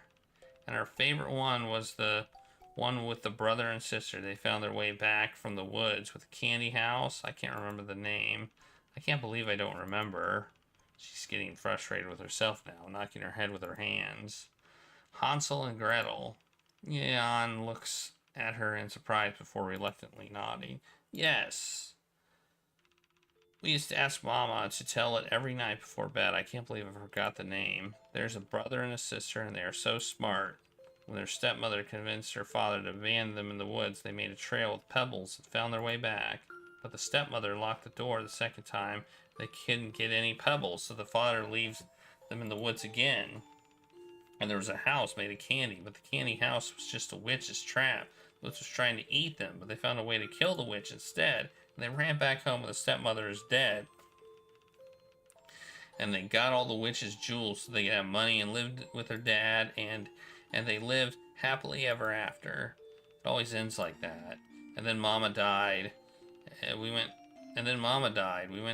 We got a new stepmom, and she started always keeping a bunch of pebbles in her pocket, so we never get lost. That's the perfect plan, my brother said.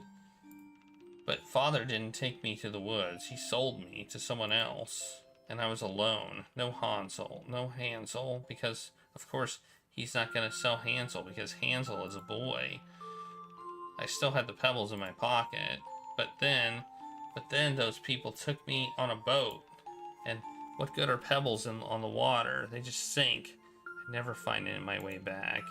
And the whole story's stupid, because even if Gretel can find her way back, why would she? Her father wanted to leave them in the woods, and just because she brought back money, they are good now. What kind of stupid family is that? That's just a stupid story, telling lies to children who are stupid enough to believe them. Her voice wavers, but she's not crying. Not a single teardrop throughout the story. I don't know what to say. The room is quiet. Jan's staring at us as if challenging us to make one objection. All of a sudden, Elise walks over, plops down on the couch, and opens her mouth without looking at anyone. Your father is stupid. I'm not sure what is happening. Jan laughs, sitting down on the couch beside Elise and kicking her legs in the air. Yours too. At least we agree on something.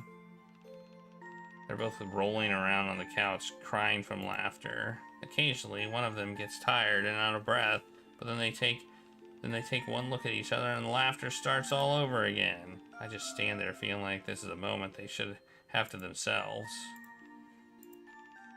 Once they finally collect themselves, Elise remembers my presence. Oh, I'm so sorry. And sorry you had to hear us being... Oh no, I don't mind. Sorry for intruding. So you're here for...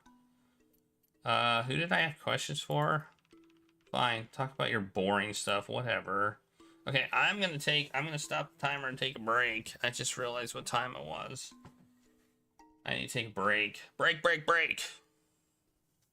Oh man, I think I screwed up too.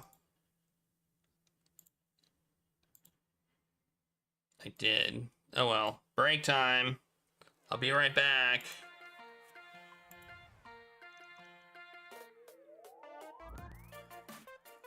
Don't go away. I don't know where Regulus is. Maybe I can get him. Donut hat is coming off.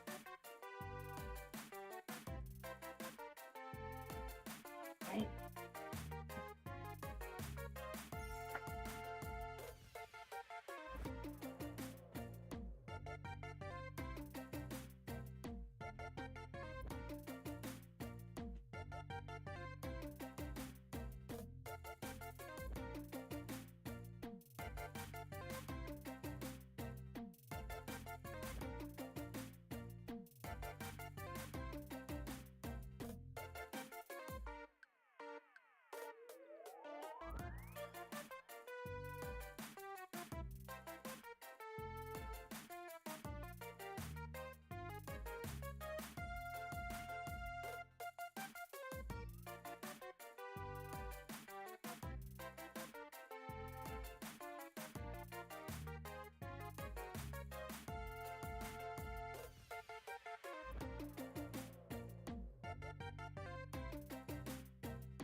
Regulus.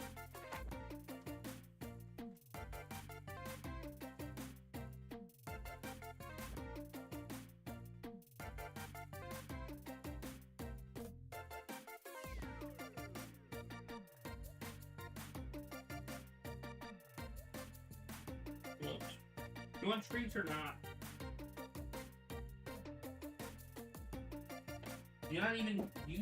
Are you blind to what I'm doing?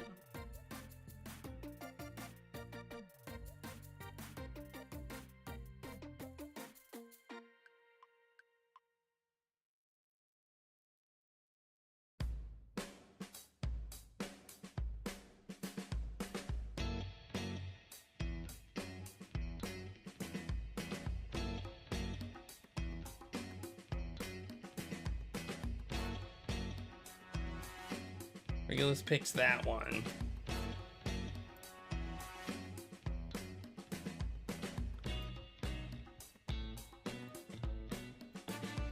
I need to make a snooze ad thing. How do these get on the floor? Okay, so Jan has a brother. So should we note that?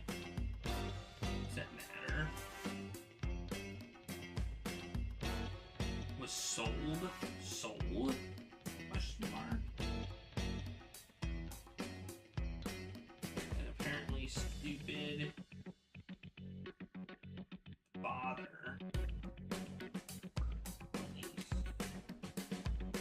Okay. Ads are done. Ads are done.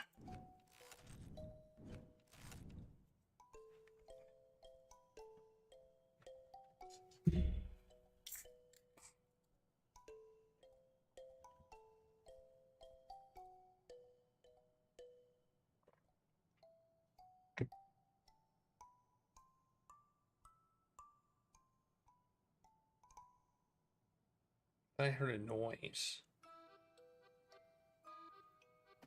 Don't know what it was. Okay, well, I don't really want to talk to her about anything. Wait, what's this? Should we talk to somebody about the letter? I mean, we're gonna go elsewhere. Well,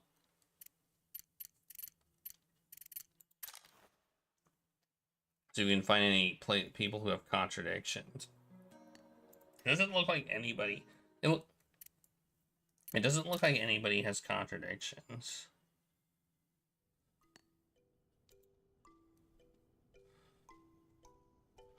No, nobody has contradictions. Okay, then. So now what do we do? I mean, technically, we're not really...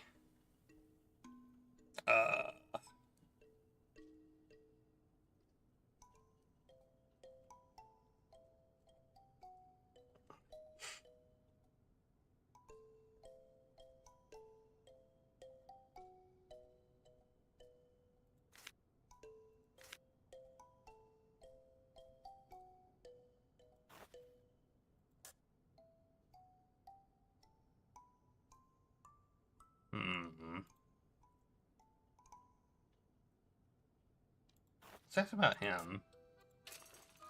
Did you know Chip is actually the son of Richard Price and Cynthia Price? Who are they?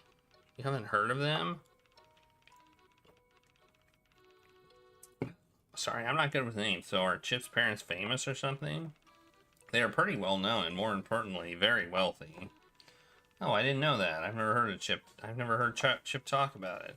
Actually, the last time I asked him where he gets his money from, he told me he was a sailor abducted by pirates, but he escaped with their stolen treasure. So he was just been making these up. Yeah, I think it's just he wanted to be a clown and his family disapproves. He ran away from home too. Well, I think he's still in contact with his parents. They just wait.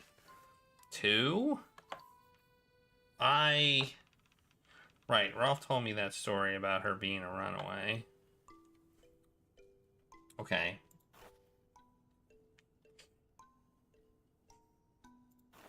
I don't know what to talk to anybody about.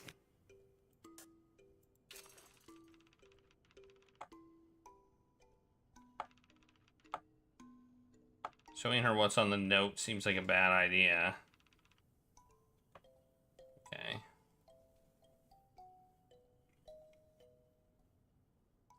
Oh, the broken bolt. I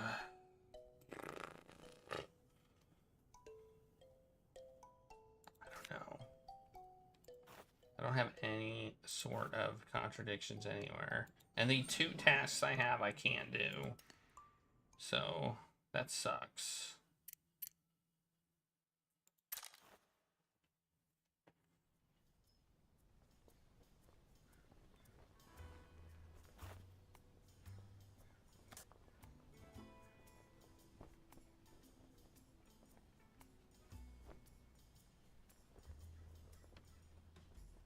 kind of want to ask her about this.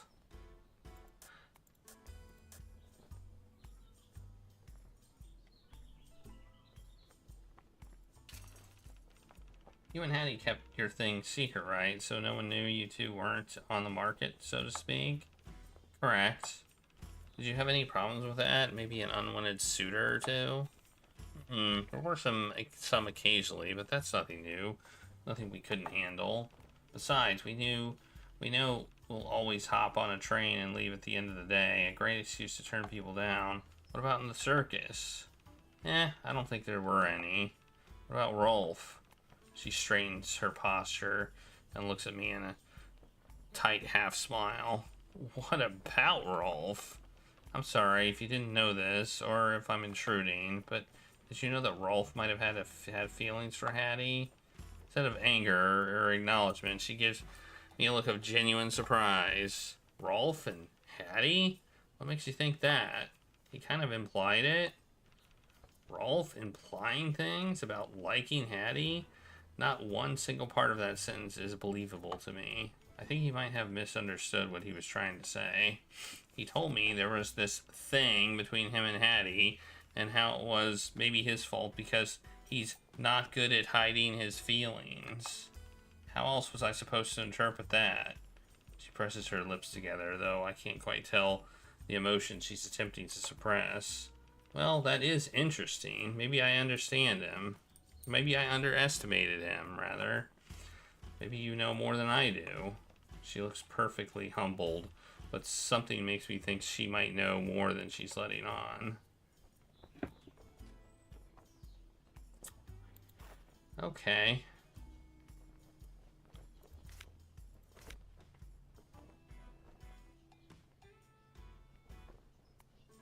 I got nothing here. I'm just gonna go talk to people. I mean, that's really all I can do.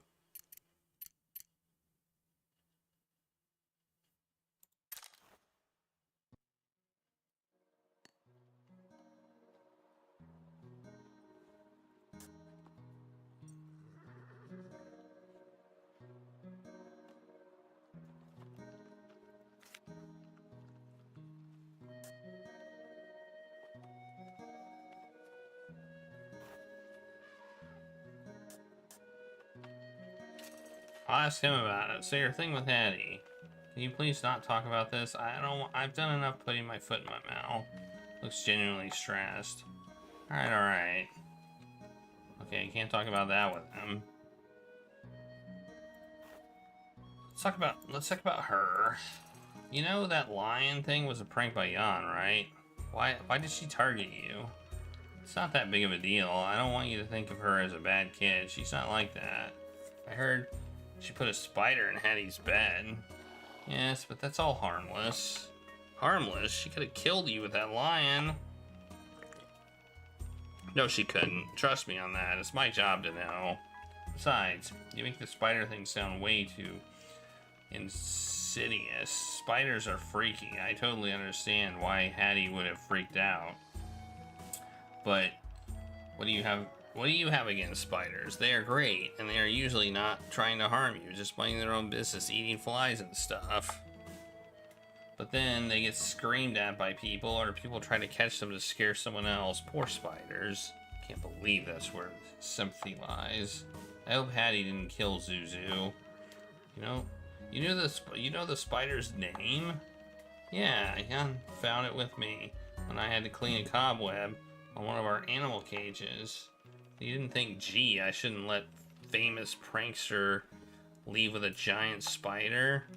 I thought she wanted a pet. A pet would be a cat or a dog, a rabbit. Hell, she's in a circus. Get her a pony or a baby elephant.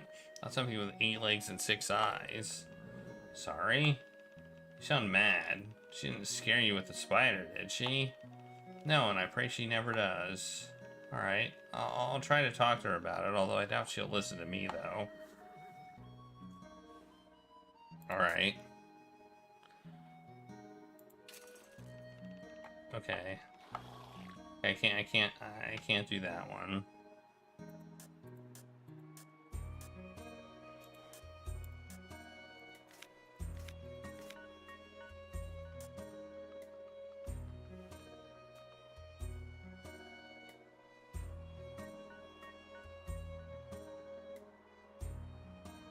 I think I'm gonna ask him about it.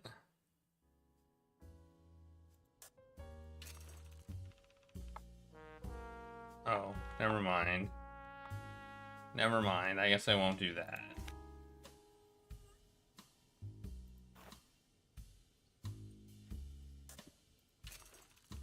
I can't believe I met Chip's father. I can't believe that I can't believe that is Chip's father. Does Chip know he's an investor? Does he know his father's here? Investor, yes. Here, I doubt it. They have trouble communicating at times. His father, the senator, the tycoon, is an investor? How did that happen? Did he invest because of Chip? No, it's not like that. It was all an extraordinary coincidence. Whoa, we get a story? 6 years ago, Chip showed up at my circus, introducing himself and asking for a job, much like you did. I wasn't expecting much at first because he was young.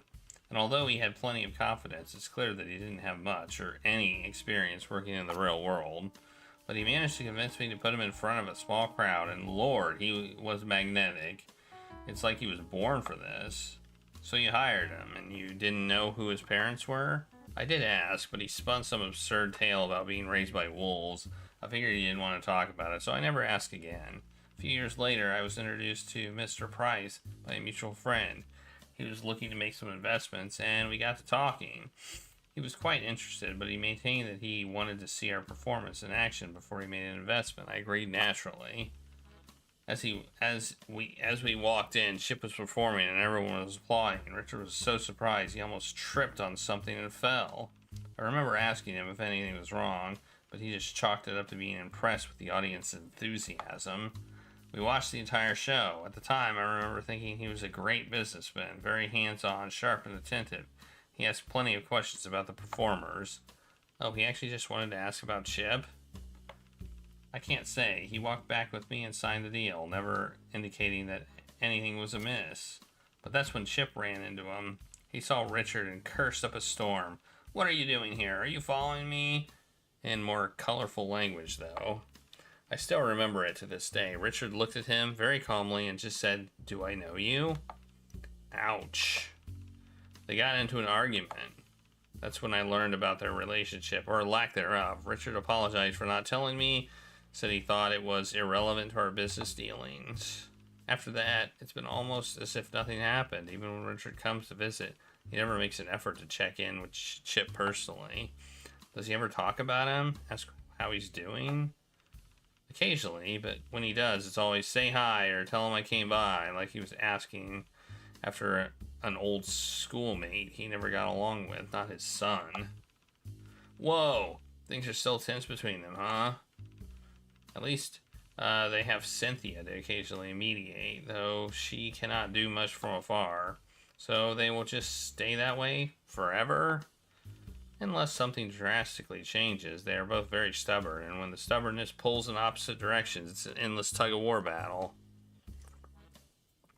Alright, that was useful dialogue. Well, I mean, I don't know how useful it was, but it was dialogue.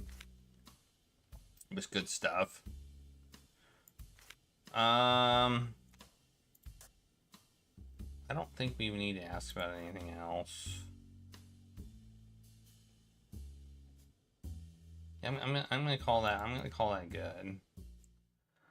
Who else should we talk to? Do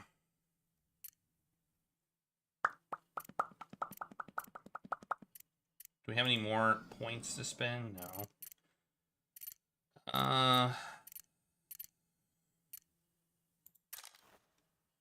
Let me go back here.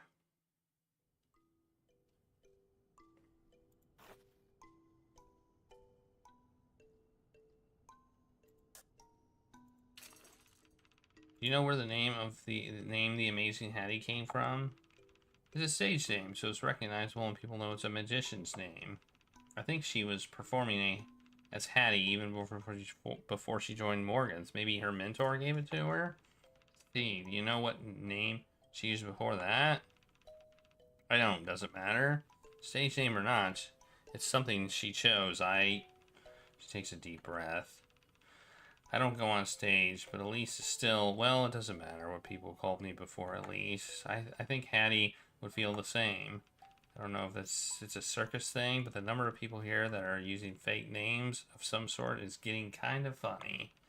Hattie, Chip, me, and now Elise. Alright. Elise isn't her real name. That's something.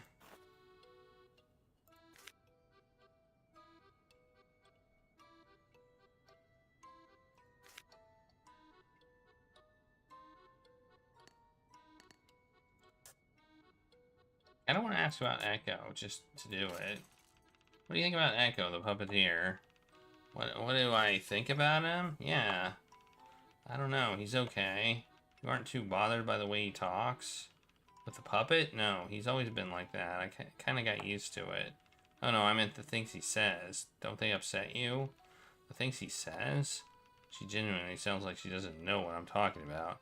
I'm kind of confused. Am I the only one he talks to like that? Like what? Like he's kind of harsh, mean.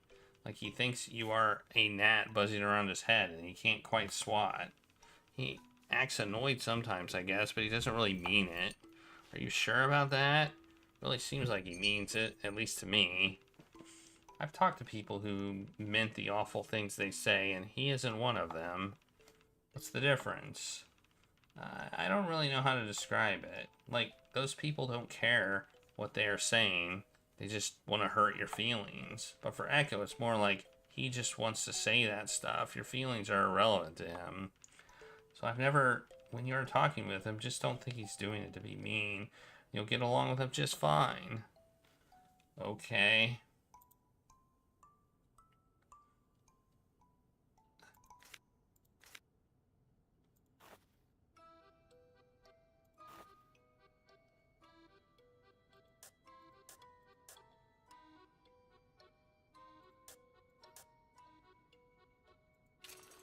You think Hattie's irreplaceable?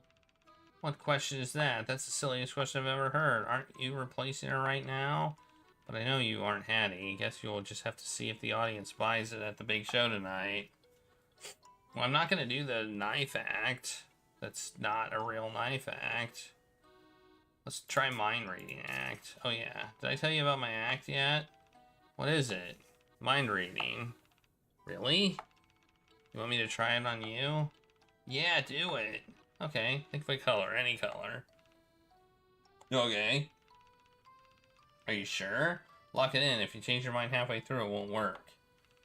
I'm sure. Alright, give me your hands. Good, now recite this poem to me. Roses are red, your dress is blue. Moonlighting is silver, but your color is none of the above.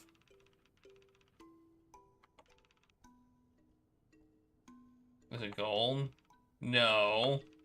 Nah, it was. You can't change your answer. How did you know? She reacted to her dress, but not the blue, and...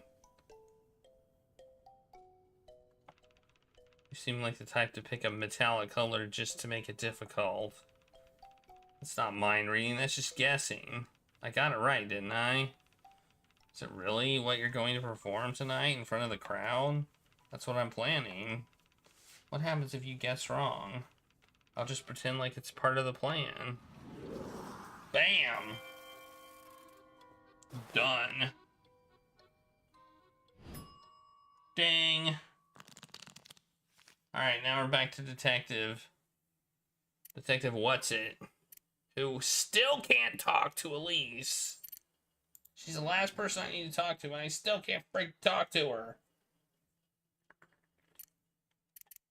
But I can't get another action point. I got 100 experience.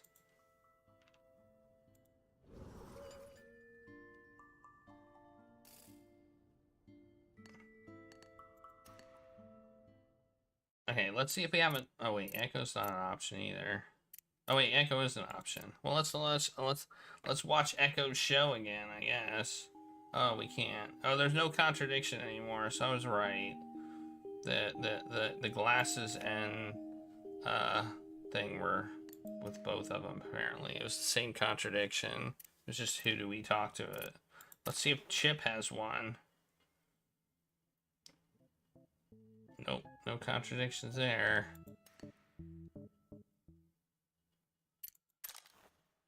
Well, I guess I'm not too sad about things. I don't know what to do. So something happened to me on my way here. Oh, I already heard about that. From who? I don't divulge my sources. How did you manage to find these clothes? I called my secretary and she gave me my hotel address. Oh, okay. And here I was wondering how you would detective your way out of that. Sometimes detectiving just means doing something in the easiest way possible. Regardless, I'm glad you are here now. She heard it from Rolf. Are you planning to do anything about the attacker? You are a detective, after all. You'll solve this thing, right? Were there any clues? Not really. A few things are certainly interesting, but I don't know what they mean yet. My memory loss is certainly making it more difficult. I can imagine. Anyway, at the moment, the case in the circus takes precedence. You don't think the two are related, do you? It's too early to say. But why did the robber target me? I'm not sure. What? He wasn't a robber, though. I guess he took my clothes, so I guess he did rob me. I'm not sure what I did that day, but I don't look like particularly wealthy. I'm sure there are plenty of better targets at the circus. She hums in agreement and gets lost in her thoughts. Plus, they didn't take my money.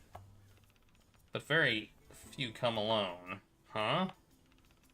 That could have made you an easier target. Perhaps. It's dangerous to walk alone in the circus, mister. Maybe you need an escort. She's clearly holding back a laugh, but it doesn't seem to be at my expense. More like she's making a joke that I don't get. I'll walk with you. Oh, no, no offense, but you don't think I can beat you in a fight? I don't think so. Maybe that's true, but only one of us has been knocked unconscious by a mysterious robber. Well, she got me there. She did.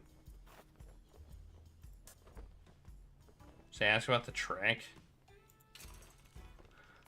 Do you know who came up with the trick behind the knife throwing act? Trick? I think it was Hattie's idea first. She's always the one looking for new angles and new opportunities. I imagine once you look at the world with a magician's eyes, everything feels like an illusion waiting to be revealed, a puzzle begging to be solved. But whose idea was it? But whose idea it was is not that important, because she could not have done it without Elise's mechanism. Hattie used to say that the ideas for great magic tricks are nothing but the ability to execute them. Elise operated the mechanism during the show, right? I know I'm always seen as Hattie's partner for the act, but to tell the truth, my job is the most replaceable. You just have to get dolled up, act scared, and be able to keep a secret. But the performance really relies on Elise's perfect timing without being able to see Hattie's actions. It took a lot of practice between them to synchronize the timing of the knife throw and the mechanism. They practiced every other week to keep the rhythm of it just right. How? I guess it was dark. I guess that you make it kind of dark so you can't actually see the knife through the air. So I feel like you could see a knife if you went. You'd be able to see it, but I guess if it's kind of dark, you wouldn't be able to see it, or maybe you'd be like, man, that was so fast, I couldn't see it. Crazy. You know?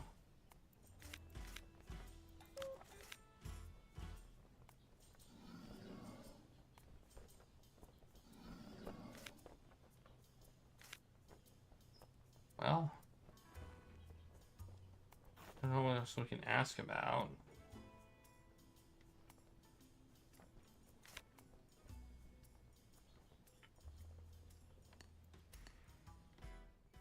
Okay, let's go talk to somebody else.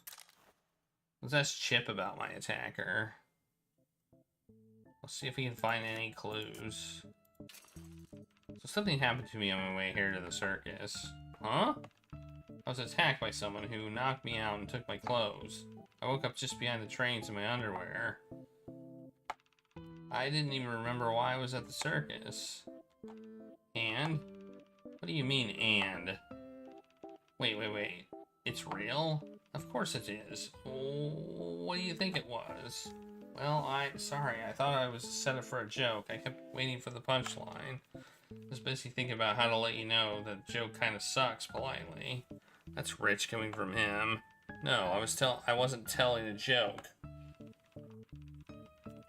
So you're really half naked outside the trains. You mean like the trains we all live in? Actually, I think it was. Wait, how long were you out there? Was it the whole night? I have no idea. Does that mean I could have seen or heard you? Do you snore? I thought I heard someone snoring tonight, but that could have just been echo.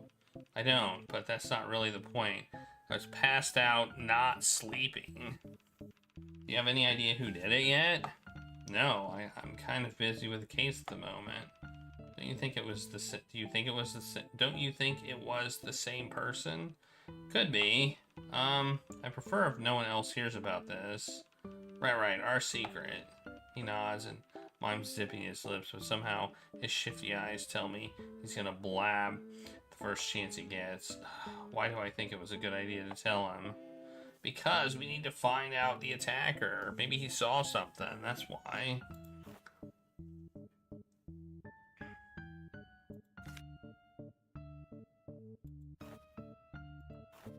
I don't know who else to talk to. I feel like I'm now just waiting for things to happen. You know? I don't think we can we talk to him about it?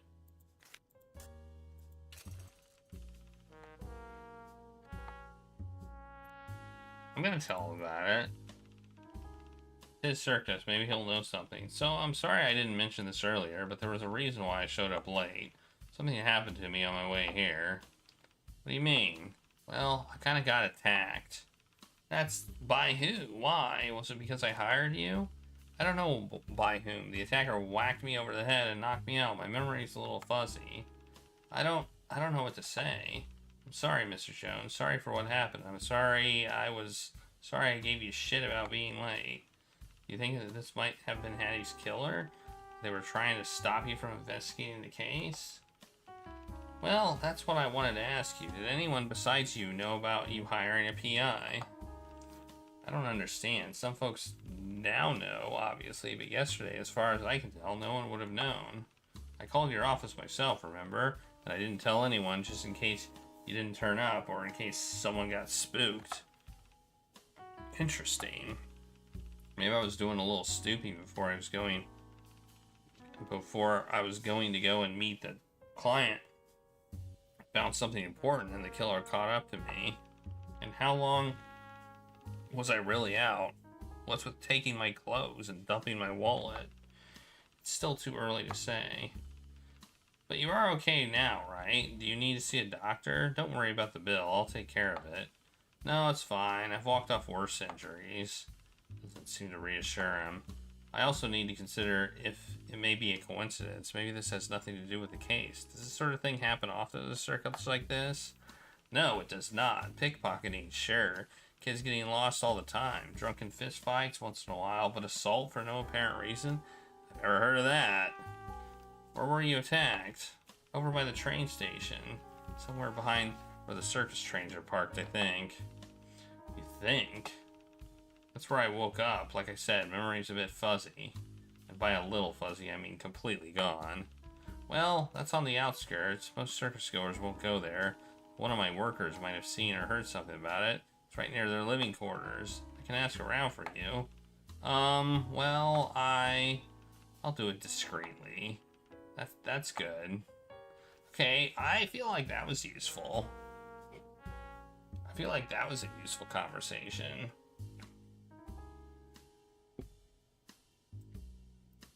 Okay.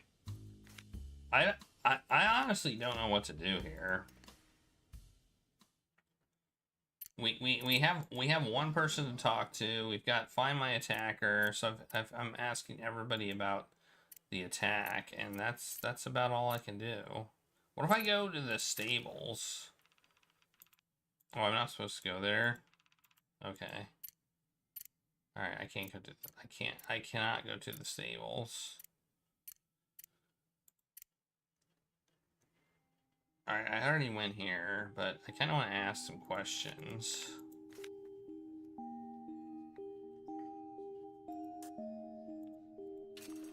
Are you familiar with Chip and Chip the Clown? Am I familiar? Yeah, what's that? Are you going to ask what I think of him as well? Well, what? He's an overindulgent, underdeveloped, mouthy, empty-headed man-child. Whoa, tell me what you really think.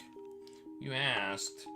I asked. You didn't even let me finish my question. I'm guessing you two don't get along then. Forgive me if I fail to congratulate you on your astounding skills of deduction. What's your problem with him anyway? No reason needed. Okay, that was it. Okay. That's Elise right there. I haven't met her because I haven't had a chance.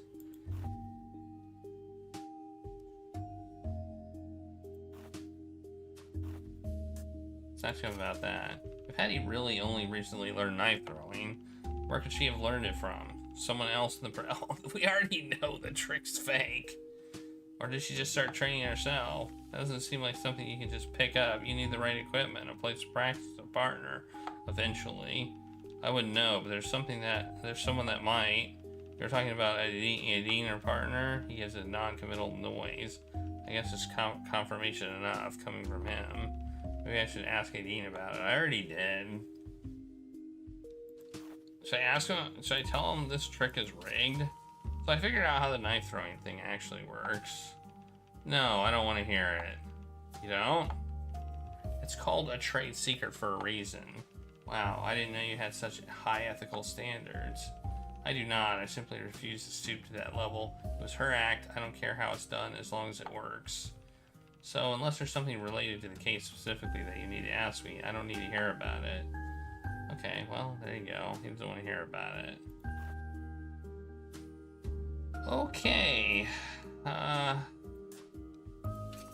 ask about that. What's me think I give a horse sass about this? In this case, it's quite literally about the horse's ass. So he smooches a hand over, smooths a hand over his robe impatiently. Go tell Chip that joke. I'm sure he'll love it. Or better yet, ask Rolf. I'm sure he has 1,000 things to say about his precious pet. Well, I can't because Rolf is in places I'm not allowed to go. Dang it. Stupid Rolf. In places I can't go. What a jerk.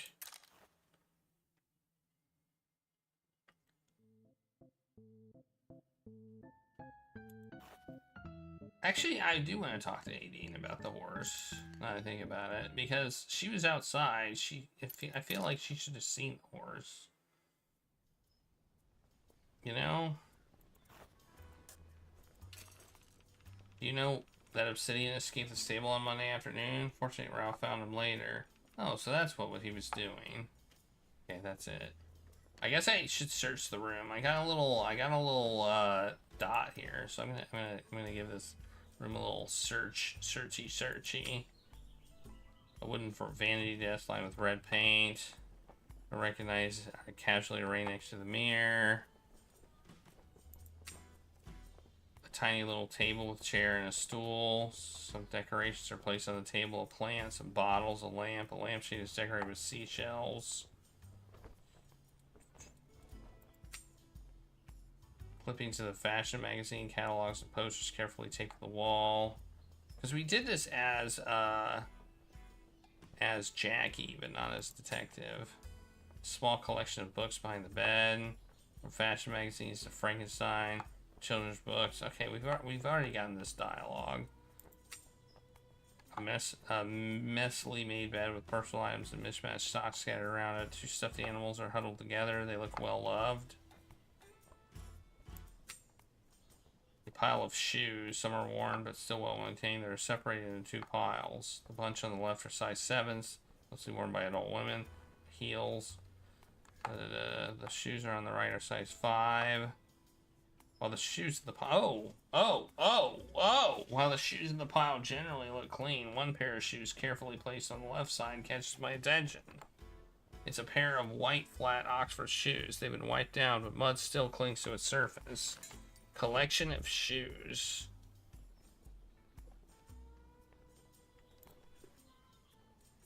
Is that going to create a contradiction, maybe?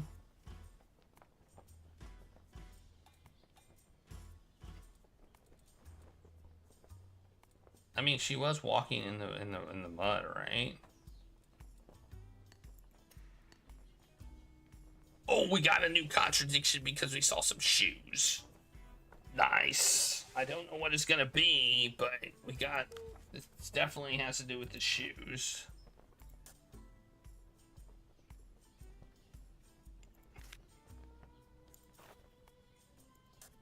Her statement, maybe.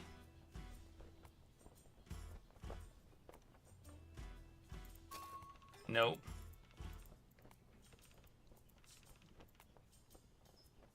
Okay. The shoes definitely have to do with something.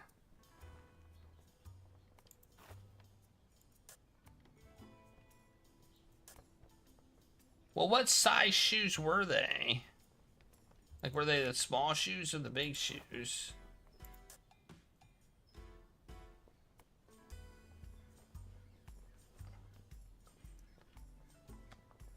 That's the question.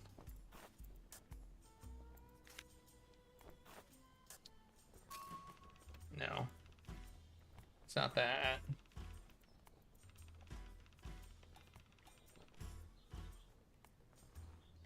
I'm gonna have to figure it out, though. Okay.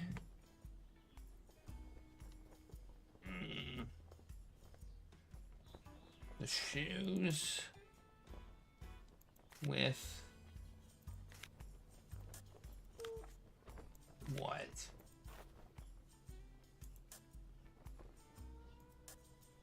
No.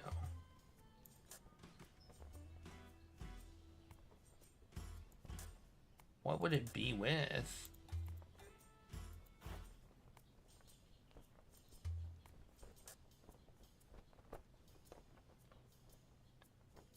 Where would the mud have come from?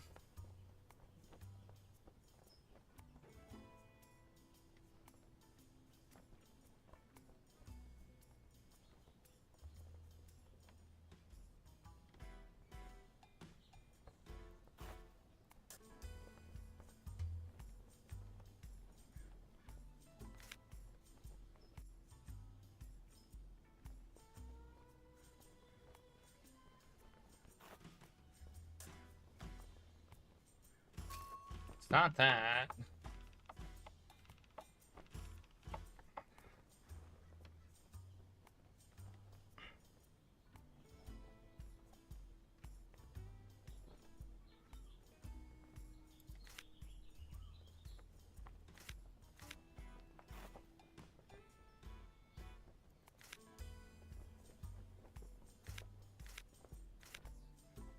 I mean, there is a notable contradiction with the photo and the and this.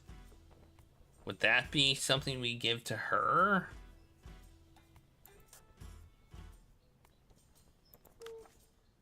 You know, because this one shows a knife. Maybe, let's try it.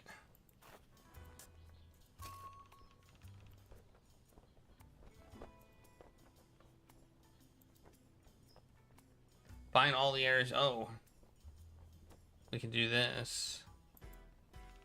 According to Aideen in the knife throwing act, the knives aren't thrown, they pop up from the back, so there's no way it could kill someone like this. But it's not that unthinkable that someone just happened to use the throwing knives as a convenient weapon.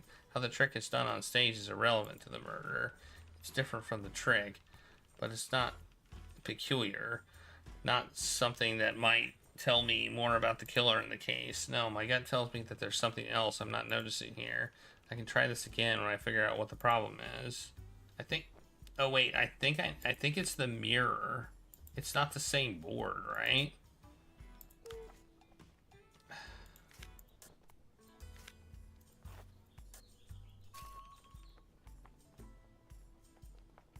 She said there was something behind the board. This is not the right... There it is.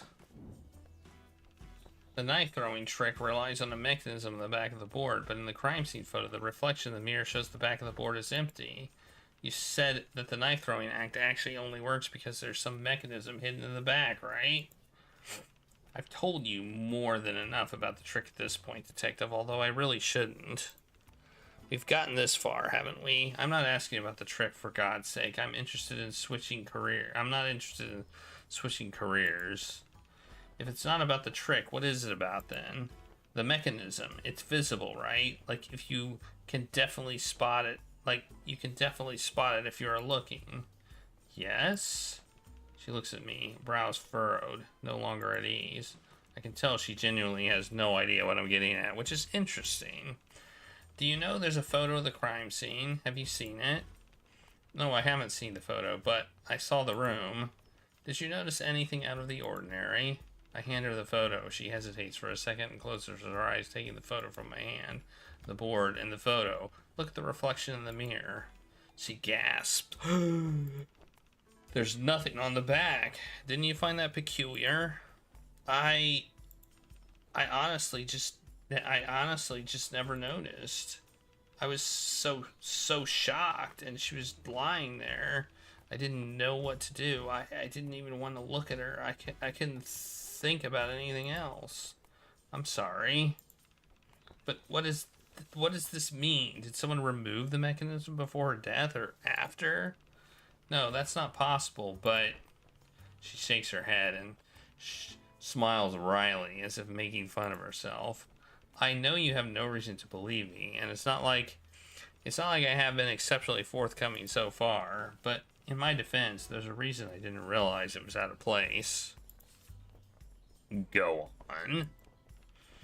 When you were trying to figure out how the act works, there was something you missed. It's understandable, since you've never seen the act in action. What? In the beginning of the act, there's a segment where we wheel the board out and show to the audience, front and back. But, oh, it's a dupe. It's an identical board, just without the mechanism at the back. And you guys switch it to the real board at some point in the performance before you get tied to it. So not only are there 2 sets of knives and 2 operators, there are 2 boards. And the one that Hattie was tied to is actually the decoy. That's right. That doesn't make any sense. Why? I was sure that what happened to Hattie must have had something to do with the act. Like, she was practicing with somebody, testing the mechanism, testing the mechanics or something. But this doesn't make sense. That board is just to show to the crowd. It has never actually been the target. Curiouser and curiouser. It's like I might need to reevaluate my theories about the crime scene. Ooh. Looks like I might need to reevaluate my theories about the crime scene, and now it's 5 o'clock.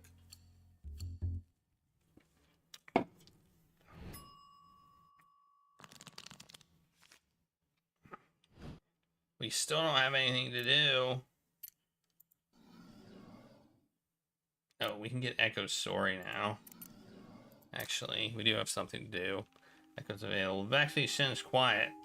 Lisa's nowhere to be found. Echo sits in front of one of the makeup tables.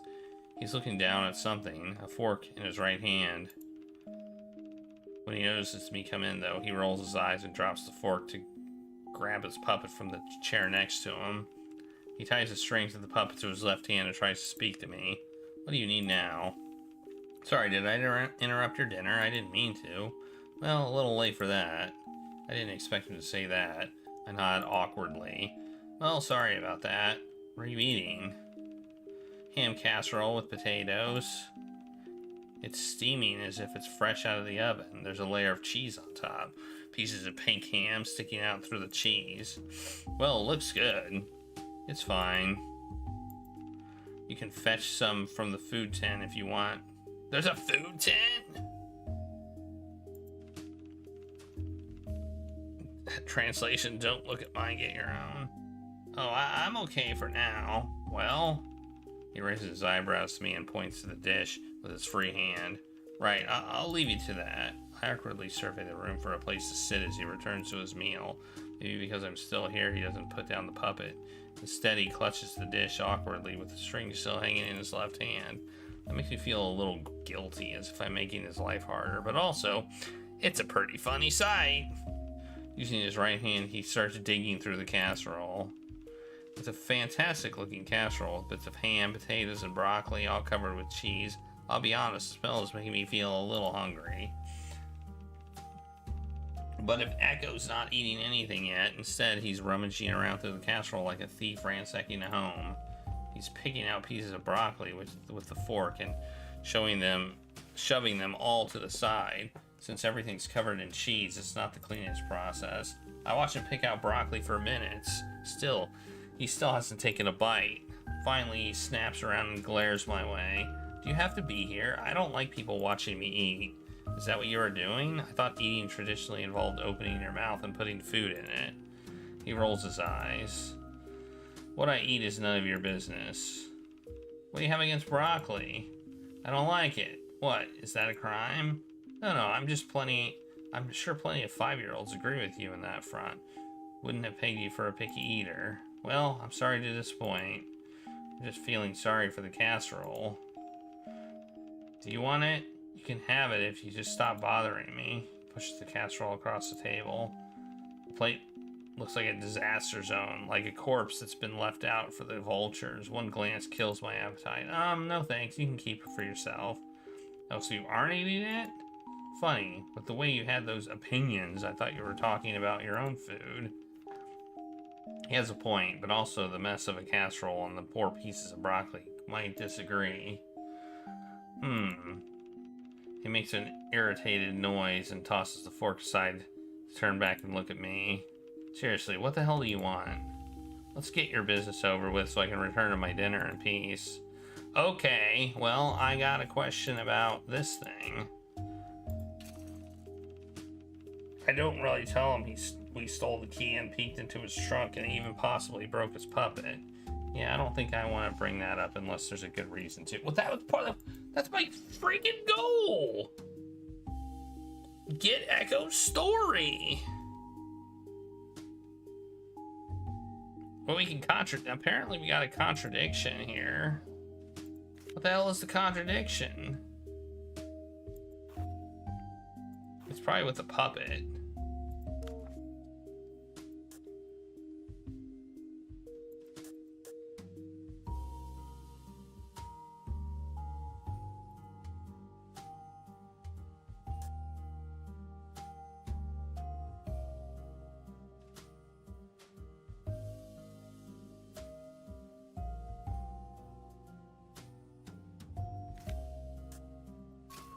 There it is. Chip said Echo only started puppetry because he had to abandon magic when Hattie started her apprenticeship 7 years ago, but I found a puppet gifted to Echo before that time. When did you really start learning puppetry? He tilts his head, not hostile but wary. A long time ago. Why? Can I ask, was it before or after Hattie became your fellow apprentice? He narrows his eyes. What does that have to do with anything? You can't think I gave up magic because of her, can you? Let me guess, because I was jealous of her talent. Well, why don't we start here? Why did you decide to give up on magic and study puppetry? It's none of your business, but it had nothing to do with Hattie. Can you prove that? What? Are you out of your mind? No, I can't prove why I chose puppetry, can I? Do you want me to get a mind reader? But here's the thing. You have the proof, don't you? What are you talking about? You could have just told me that you started puppetry 8 years ago before Hattie started her apprenticeship with your mentor. He starts to open the puppet's mouth, no doubt, to give me some new retort, but upon hearing my words, he closes it again. How? And that, in fact, you have something to prove it. A gift from your mentor when you started. Before I finish that sentence, he suddenly stands straight up and possibly taller than before, steps closer and leans in till I can smell his breath. What did you do? Look, I'm sorry, but you couldn't have found the key by yourself. Chip. He says his name like a curse, and I don't mean it's a profanity. He sounds like he's wishing for epic misfortune to befall Chip. But it's actually good news for you. I don't understand why you didn't bring this up yourself. This means you were right. You don't have a reason to be jealous of Hattie, since you already gave up magic before she came along. There must have been a reason why he did not use that to refute me. Something worse than being accused of having a motive for murder? What could it possibly be? You are not about to argue that I should be grateful for you for invading my privacy just because you happen to discover something in my favor. I could care less about if anyone thinks I was the one who killed her, and I don't care if somebody talked you into it. If this is how you wish to act, so be it. Look, I really am sorry about that. I thought, it doesn't matter what I thought, I shouldn't have done that. But it's innocent. I'm just a couple of puppets. Why don't you just simply tell me that you started puppetry before Hattie's apprenticeship? It's none of your business. Did Hattie herself ask you to investigate her death? You fashioned yourself some kind of hero detective? Well, right, sorry. So you really gave up on 3 years of study on a whim. Why? If you think I would still tell you after that, you are wrong. Alright. Can I guess? You never learn, do you? What do the engravings say again? To my dear apprentice Echo, please don't be discouraged. If I had to guess, I don't think it was totally voluntary. Something might have happened that made it hard, if not impossible, for you to do magic.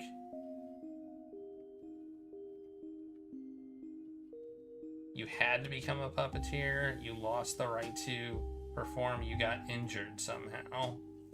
Lost the right? What does that mean?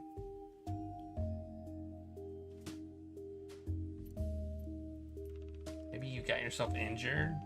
Can't pull off the precise movement required for tricks anymore? Well, but then again, puppetry requires nimble fingers too, so maybe not. This expression remains ambivalent, even a little challenging, which tells me I'm still not close. Were there other clues in the engraving? Magic will always be with you. May he be your companion and your voice. Your voice? Could it have been something to do with your voice? Obviously, I know it's still you talking through the puppet, but maybe there's a reason why you have to. Why you? Come to think of it, I haven't even heard you talk with your own voice yet. He blinks, but neither he nor the puppet spoke. Might be getting on the right track. You know, I met a girl once in a she had this really peculiar case. When people talked to her, she opened her mouth, but nothing came out. People thought she was a mute, but her parents swore up and down that she spoke to them. Her parents believed she just didn't want to talk to others, but it turned out she physically couldn't talk. They found a researcher studying cases like that. It's called elective mutism. He is quiet, looking a little stunned. His fingers unconsciously tense and tug at the puppet strings. After a while, he finally speaks, still through his puppet. It's not just, there are other people like me. I'm a little rattled, too. It was a wild guess, or an analogy. I didn't expect to get it right, or for him to be so surprised. I don't know how you did it, how you figured it out from just that. But, I didn't know, we didn't know that this was going to happen. But almost 3 years ago, I started practicing. My mentor decided I was ready to do a performance of my own. And once I got on stage, well, you know, he thought I was just nervous, stage fright or something, but I think somehow I knew. This has happened to me before. I just never talked enough noticed. I just never talked enough to know. Oh, I never talked enough to notice, okay. I thought I never took enough notice. I was getting ready to quit, but my mentor, he thought, it is going to sound extremely stupid, but he came up with the puppets. He thought it was a mental thing. Maybe it'd help if it was not really me talking. It was so stupid. They got me to try, and well, a couple of months later it worked. I knew then that's what I would end up doing. I suggested he should find another apprentice to pass on the magic tricks, and he found Hattie not long after. So really, Hattie had him to thank for her apprenticeship. But now, do you talk to anyone without the puppet? It's just easier to do it all this way. It's not like anyone cares. He turns his head around and coughs quietly. The girl you met, the researcher, did they ever... Although he looks annoyed and uninterested as ever, I find it hard to ignore the quiet desire in his eyes and scour my memory hard for an answer. I believe they said some people are able to grow out of it with time. For others, it helps for them to try bit by bit, person to person. Start with a note or gestures or a companion. A companion? Yes, I believe you already have one. I gesture to the puppet. He can be your companion and your voice. Just don't let him be your only voice. His eyes linger at the puppet in his left hand, looking thoughtfully. I will keep it in mind. And if a word of this gets out, especially to Chip, I haven't done anything for you. I haven't done anything to you for snooping yet. Now we are even.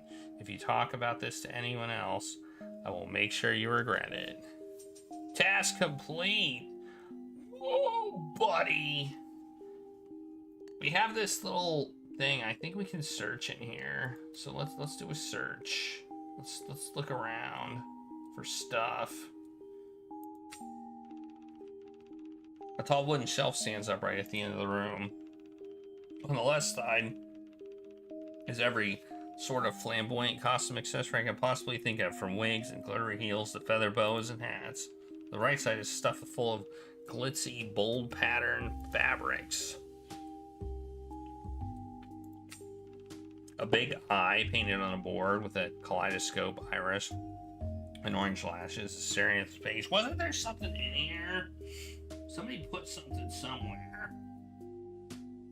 I remember. Somebody just messing with a journal or something and stuffed it somewhere. A big eye painted on the board with kaleidoscope ornaments. I can't imagine what kind of show this is. A prop like this. Imagine waking up in the middle of the night and coming face to face with this. Felice sleeps on the sofa over there. It must happen semi-regularly.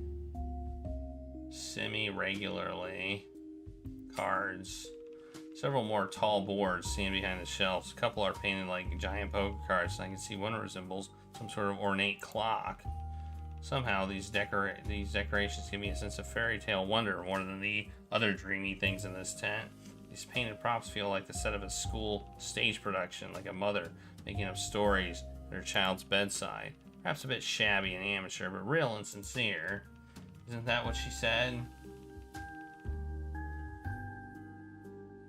Like having a bubble where we all choose to believe in the impossible. Mirror. Oh, there's the moon that they were talking about. Well, we'll just look at everything. Makeup desk with mirrors and flickering light bulbs surrounding them. The lights seem to be hooked up to a finicky source of electricity. They glow and dim rhythmically, almost giving off a hypnotic quality. There are tiny black and white pictures glued to the mirrors, reference photos. Take a peek into the makeup box on the table. There must be 100 different brushes in there. I wonder how they tell which is which. A portable clothes rack crammed with colorful costumes and a crescent. Wow, that's a lot of C's. This is where Elise hid her sketchbook earlier, right? She doesn't want me to look at it yet. Says it isn't finished, but then when have I ever listened to that? Besides, she said she'll only give me my page, but I'm curious about what else is in here. With Echo's eyes still on me, I try to casually inch towards the box of fabrics beneath the giant moon prop. What are you doing? Oh, think quick. When I changed into this costume, I left my clothes here. I'm just checking if Elise moved them. Whatever. After I'm sure his back is I'm sure he's back doing his own thing, like maybe eating. I quickly rummage through the box to find the sketchbook. I flip it to the newest page. There it is, a rough sketch of me in Hattie's clothes and the mask, sleeping on the backstage couch. It is really a pretty good sketch, if only half finished. Make some noise again, just in case Echo is still listening, then flip back to previous pages. True to our word, most of the things in the sketchbook are just doodles. There are sketches of other circus members. What am I gonna find in here? Most is fiddling with his record player, putting on her makeup, Yana enjoying a piece of pie with cream on her face. And then there are random images of things. Design of someone's costume, arrangements, stage props, what looks like a rough sketch of some sort of mechanism I can't recognize. A mechanism. There's a hand, a thing, a mechanism. Where's the mechanism? They are not all circus related either. Yeah, that's not circus related. There's a plane. There are clearly sketches of random things. A singing cat, a great vine, a flying airplane, things you probably saw on TV or read in books. There's also full of still life images of a room I can't even recognize, but it looks like an inside of a train car, probably some circus worker's room. As I thumb through them, one page feels different. I almost missed it as I flip through the pages as it is torn in half. It depicts half the face of a woman, probably in her late 30s. She looks like she's in the kitchen holding a tray of sugar cookies. Due to the rip, only half of her face is visible, but I'm still sure this isn't anyone I recognize, not one of the performers I've met so far. God, I am Snoopy. I'm Snoopy. I'm gonna call this a yoink. Because goodness knows, she didn't want me to get this. The page is coarse with marks of erasers everywhere, and the lines are uncharacteristically hesitant, like they were erased and redrawn over and over. Maybe that's why she wasn't satisfied with the drawing and tried to tear it out. I guess technically the puppet was a yoink too. I'm dying with curiosity, but it's not like I can ask her about it. Were you swallowed by that box down there? Shit, I almost forgot about him. I'm fine. I stuff the sketchbook back in the box and pile the rest of the things on top haphazardly. A pity. You... I try to examine his expression to see if he saw or suspected what I was doing, but his face gives nothing away. Whatever. My legs are going numb from squatting for so long. I stand back up and continue looking around the room as if nothing out of the ordinary happened. Okay. Oh, that whole thing was that. Okay. Oh, we got this table here too. In the corner of the room is a short coffee table with a few books, an ashtray, and a couple of bottles of whiskey. Probably when performers sit to fill the time while they are waiting for their turn on the stage. Take a shot before your act to calm the nerves, eh? Wonder if that's actually what they do.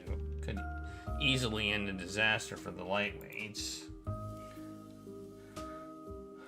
Okay, I think that's it. I think that's all we can do in here. We got the sketchbook. I think that was the thing that was telling us that we had. So maybe we should go places and search rooms. Okay, we haven't asked Echo about a lot because most of our stuff is about contradictions. I think we got some good info though. We're 75 points. We need. Maybe we should talk to Chip.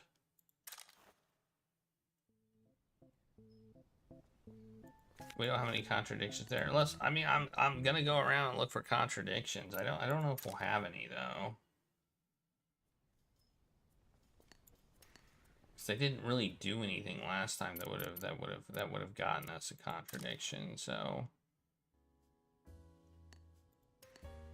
but I think there's some new people. Maybe some new people we can talk to. Before I even enter the stable area, I can hear the noise of something grinding in between all the animal noises. Lisa's standing in front of the stalls holding a giant handsaw. She has a long piece of wood on top of a haystack, one leg fixing it in place while she crouches down to saw it. The handsaw looks heavy, and the haystack isn't exactly firm. I want to warn her, but don't want to risk distracting her. But her bony arms are deceivingly powerful. She holds the big saw in one hand like it's nothing and goes to work on the wood. Only after she saws clean through it do I dare to go up and say hello. What are you working on? Oh, look over there. She's pointing towards the middle stable stall. The black horse is still standing there. Hey, the thing is there. Glancing at us curiously. That's right, the broken door bolt. Oh, it's just they didn't change it in this picture. It looks like the mechanic is finally getting around to fixing that. Oh, I heard about that. Obsidian running out? Yeah, gotta fix it before we leave, or we're gonna get a bill from the owners. As we speak, she walks over to the stable door and starts working on replacing the bolt. She looks around for a pair of pliers and comes up empty. So she shrugs and pulls out the nail and rope with her bare hands. Did you just... What? Oh, the nail? It really wasn't that deep. I'm stronger than I look. Almost done. 1 second. She has her head down working on the door. One hand sliding in the new bolt, the other stroking the black horse. Yes, I told you, I'm not scared. Obsidian. Elise immediately closes her eyes and scrunches up her face, but she is laughing at the horse, both hands reaching up to touch its face. A few licks later, her hat is pushed to the side and her hair is standing up in all directions. I've heard of a cowlick, but never a horse lick. She laughs again. I think it's her first time. The first time I've ever seen her laugh out loud. When all the worries have been wiped away from her face, she looks so young. Rolf said she was still underage when she came to join the circus a few years ago, which means she's in her early 20s at most. But she's been taking major responsibilities here, from fixing everything to helping me with my disguise, even though she is clearly shaken from Hattie's death. She continues working on the bolt, setting the new one in place and testing it, fighting with the horse's attention the whole time. Sorry, Obsidian, stop. Alright, I think I'm done with the door. She uses her fingers to comb her wild hair and puts her beret back in its position before turning back to me. Sorry about the wait. Did you need me for anything? Oh, we don't have contradictions from her either. Dang. I mean, I asked her about the broken bolt, but that doesn't seem like it would do anything. Well, I'll ask her about that. Do you know much about the financial situation of the circus? No, it's none of my business. I heard Moses was talking with an investor. It turns out the circus has not been doing well financially. What? What do you mean not doing well? Not making money for the past 2 years, essentially. You knew nothing about this? No, why would I? Have you seen attendance dropping for the time you've been working here? Her eyes move rapidly, searching her memory. I don't think so. It's always been like that. If anything, when Hattie got here, I think there was a boost. So that's interesting. I wonder if somebody is stealing money and that's why she was killed. And maybe Hattie found out. But maybe there has been... you don't notice if things change gradually, and it's not like we know the exact numbers. Why are you telling me this? What did Moses say? Moses told me the investor we would be fine as long as Hattie was here. But she's not. Yes, but the investor didn't know that. She covers her mouth with her hands. I haven't even thought about that. What will happen to the business with Hattie gone? Are you worried that the circus will close down? No, Moses would never let that happen. What is he going to do about it? I don't know, but there's got to be a way. If it's a way, Moses will find it. The circus is his. He will never let anything happen to it. Okay, that was an interesting dialogue. Let's ask this now. So what's this whole Hattie situation? So this whole Hattie situation seems to be the talk of the town. I know it's been crazy. If you don't mind me asking, how has this been affecting the business? Are people really returning their tickets? I don't know, it's not for me to worry about. But this whole thing just feels so wrong. I remember a time when the circus coming to town would be front page news. People would drive for hours in contract boats just to come see the performance. Kids would try to sneak in or do all kinds of odd jobs for them just for a free ticket. And then we'd go see the acrobats and the animals. If you run to the front row and you reach your hand out, you could touch the horses and elephants. It was magical. But it seems like people are just less impressed with what we do these days, you know? It seems like they're expecting people to be shot out of cannons or birds that will turn into snakes or something. I don't know, maybe I'm being too cynical. It just seems like they don't really understand what the circus is about. I don't really know about the number of stuff, but the boss doesn't seem to be too worried about it, so I guess it's fine. I don't really care if it makes a ton of money or just enough. As long as we can keep going, I'll be there. Or I'll be here. Okay. Let's talk about her. I hear Yana's a bit of a habit of pranking people. Yeah. Has she ever pulled a prank on you?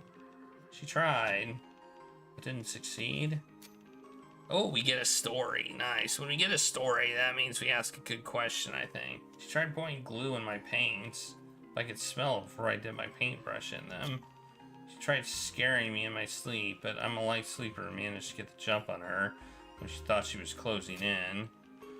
Once she tried to sabotage her own performance gear.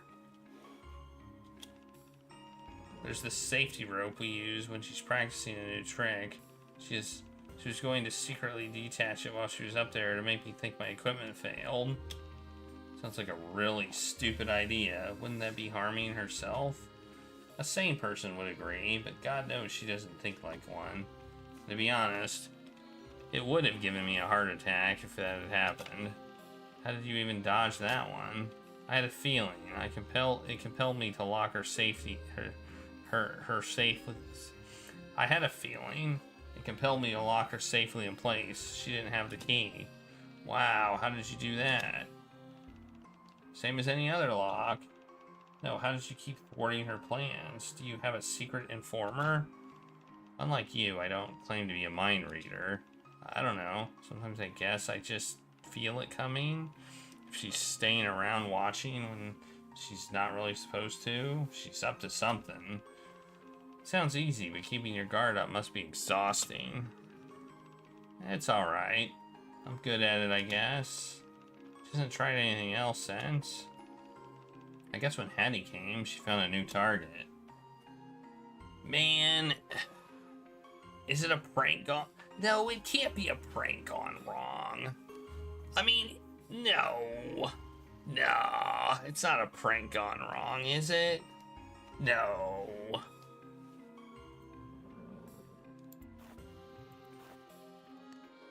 Yeah. There's just so much focus on the prank that I'm like, is it a prank gone wrong?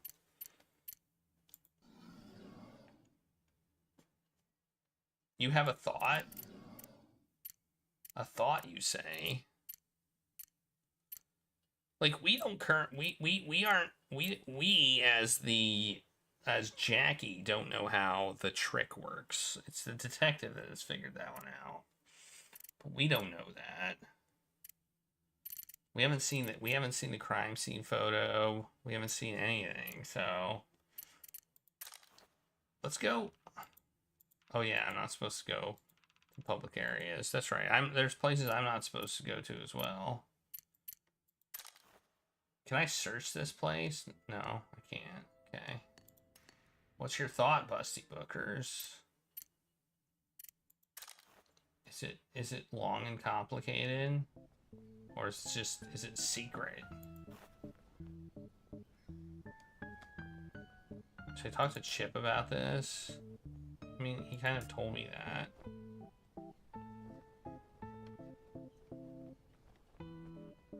Yeah, though, that's what I was thinking too.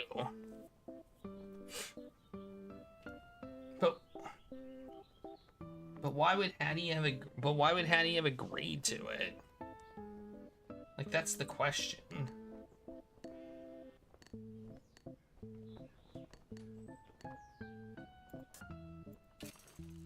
Has Jan ever pulled a prank on you? Of course she has. What did she do with you? She scrunches her face together. He scrunches his face together of tasting something sour and recalls with a fake heavy voice. It was a lovely summer night. The smell of roses filled the air and a light, cool breeze gently flowed over everyone's skin.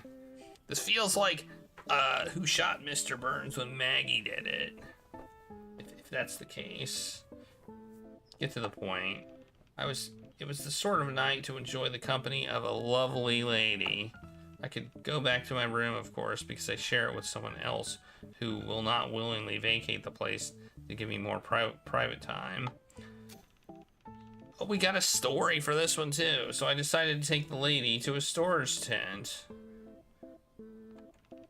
Not the kind of place fitting for a lady, I know, but in my defense, even a beaten down, leaning tent will feel like a palace when you're with someone gorgeous. Please tell me this isn't going where I think it's going. Where do you think this is going? You got naked and then she scared you, interrupted you, dumped cold water out. We didn't have time to get naked.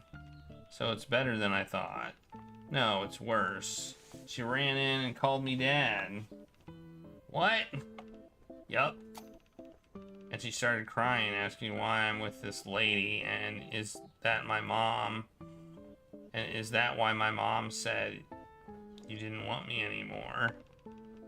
A surprised laugh escapes from my mouth without even realizing it. I'm sorry, what? It was clearly the horse. I tried to explain, of course, but it only made me look more guilty. So the lady left? Oh, not without leaving me with a punch in the face. Not a slap, a closed fist punch. I had to perform with knuckle marks on my cheek for almost a month. He touched his face again with a grimace. Yeah, the most useful advice you can get from me, don't mess with a little birdie. Hi, everybody! Hi, Dr. Nick! Papaya Chemist, thanks for the raid! We're about to be done, but you can check out this pretty cool game called Death Trick Double Blind. It's a nice little investigative adventure game. What time is it? 5? It's going a little bit longer than I thought it was going to. Should I try my mind reading act on Chip? Sure, why not? So I have this mind reading act. Really? It's so cool. I always wanted to talk to a mind reader. Here's a question for you. Ha, very funny. So, the answer is you didn't really have a question in your mind. You just wanted to use that joke. Whoa, maybe you really are a mind reader.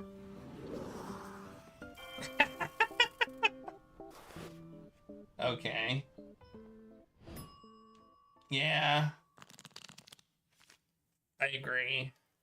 That is how it goes, isn't it? Alright, we're the detective now. Alright, that was it. Where should I go next? I walk outside and head to the field, thinking about my next steps. Mister, can you wait a second? I turn around. There's a young boy behind me staring at me with curious eyes. He's thin as a rail with a shining smile despite a few missing teeth. He's bouncing on his toes and looking around every other second, radiating infinite enthusiasm. Sorry, are you talking to me? Yeah, you are the... He looks around before mock whispering in my ear. The big detective, right? I suppose. That's right. I have a message from the boss for you. He wants you to go see him in his office as soon as possible. Oh, you mean Moses, right? You're with the circus? I sure am. I deliver messages and stuff. Everyone just calls me Little Lee.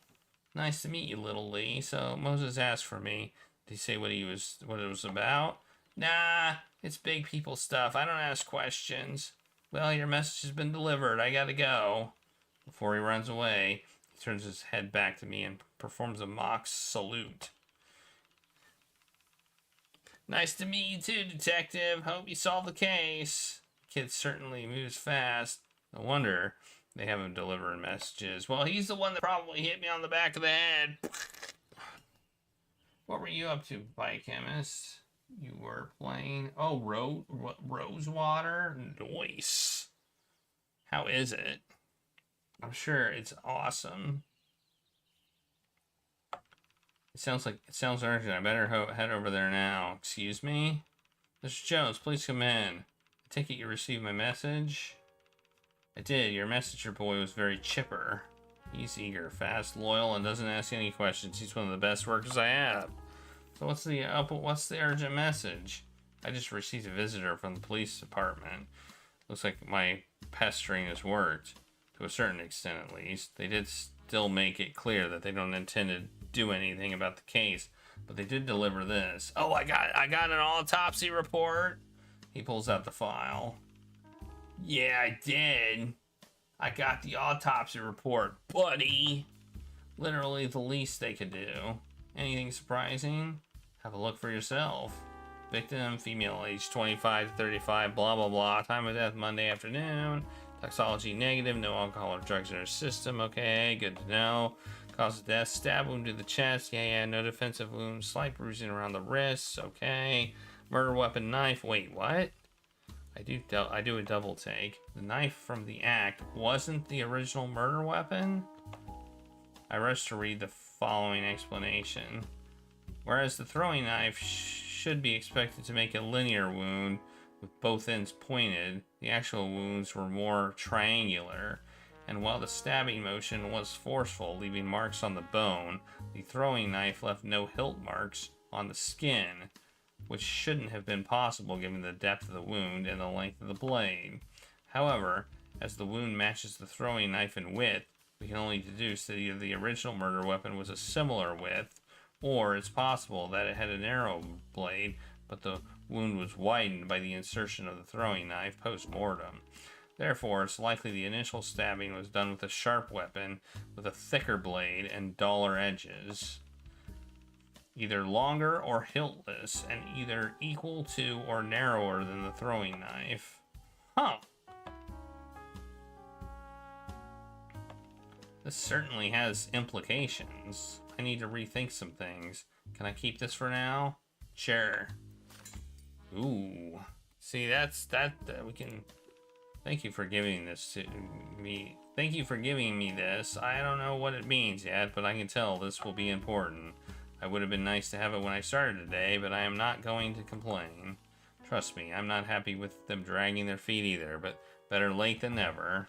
Speaking of time, that may be the one thing we don't have a lot of left. He taps on his watch. It's 5 already. At 7, the show will start, and everyone, I mean almost everyone, will be busy with the show. That means 6 o'clock might be your last hour. We can ask any questions you want. I must spend it wisely then. I will be here in my office as always. Tito will be with me, so you know where to find us. Aideen and Jan usually has dinner in their own room. As for the rest, I'm not sure. Thanks for the tip. I'll be off then. Lots to do and not much time to do it. Right. If there's anything you need help with, please let me know. I appreciate all your help so far, especially sharing the report with me. Shakes his hand. He shakes my hand and stands up to send me out the door. Mr. Jones, I just wanted to say I know you've been given a nearly impossible task. There are many things I'm uncertain about, and I hired you in the hopes of getting some answers. In retrospect, I suppose I thought getting an answer to the case would solve all my problems, but that's delusional. So no matter how this case concludes, I just wanted to thank you for lending your expertise and throwing yourself into it. Thank you, but I don't have to say... Thank you, but you don't have to say all of that. I'm just doing my job. It might be old... It might be old hat to you, but for us, it reminds us that our lives are worth something, no matter what the authorities or the papers might think. Thank you, I'll try my best. He's right, I really don't have a lot of time left. I need to plan my next moves carefully. Okay, so this is I think, let's see, let's look at the board. She's still not available. I still can't complete this collect alibi. I don't know if I was given an opportunity at some point to get her alibi, but I find it really weird that I haven't had the opportunity to complete this. I almost feel like it was intentional. that I couldn't complete it. I mean, she's either here or here, like all the time. So there was no option. There's never been an option to talk to her. I think I know her alibi was supposedly sleeping in the stables, but she might be the person that blows the whole case open. I don't know. Anyway, we're gonna stop the timer and we'll continue this after I save it.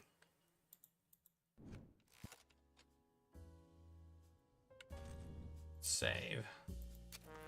We'll continue this Thursday. We got our taco token drawing, so type !! I love tacos, all one word in the chat to enter that. And I got 9 action points, so that's cool. So let's quit the game. I'm enjoying the game. The one annoying contradiction was the glasses one, but I mean, it wasn't that bad.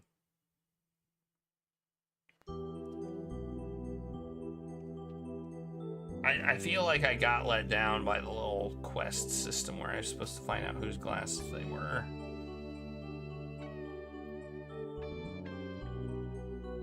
But anyway, that's that. Okay. Who has everybody has everybody entered? Who wants to enter the taco token drawing? Taco token. You know, I should start giving away games. I got like a bunch of games that I can give away. I just have a game giveaway too. I don't know if anybody wants them. But I can just give you all the list, and if you want a game, you can have it.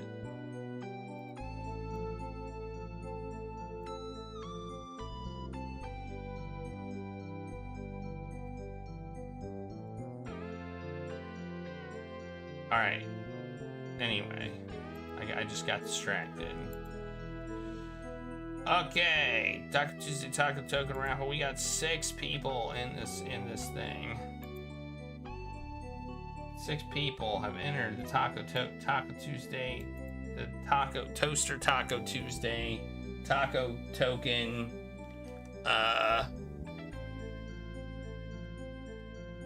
giveaway raffle. I was trying to think of something that started with T, but I couldn't. All right, here we go. The winner is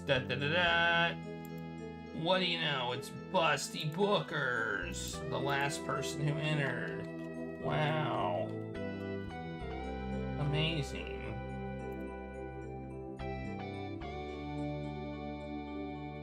There you go. Have yourselves a taco token.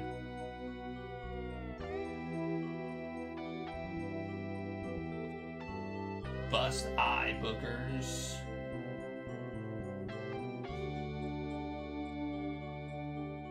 Alright. Let us go on a raid. Let me give Papaya Chemist a plunge.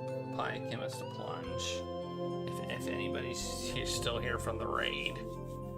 Here's a good, have a good plunging.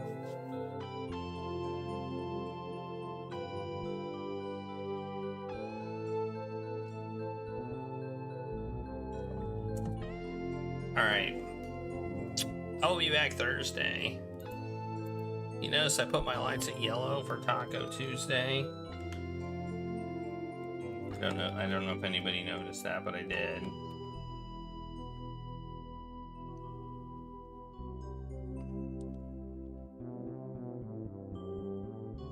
Alright, we're gonna raid. I think we're gonna raid Robot Spacer again.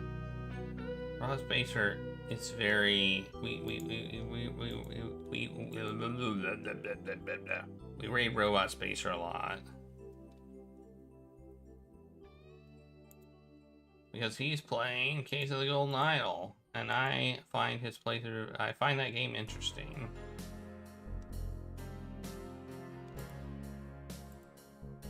I kind of wish he had a timer so he knew how long he was playing, but oh well. So Robot Spacer is who we are rating today. Hey, Robot Spacer. Playing Case of the Golden Idol, Part 3. I think there's a DLC out for Case of the Golden Idol, isn't there? Is there a DLC that we could play? We didn't play it, but I think there's a DLC for it. If I do recall. What just happened? Oh. Anyway, I'll be back Thursday at 8 o'clock in the PM Eastern Time for more Death Trick Double Blind, where we're trying to figure out where my massive sheet of notes here hasn't really come in that handy, in all honesty, because the game is pretty good at keeping notes for us, so it hasn't really come in that handy.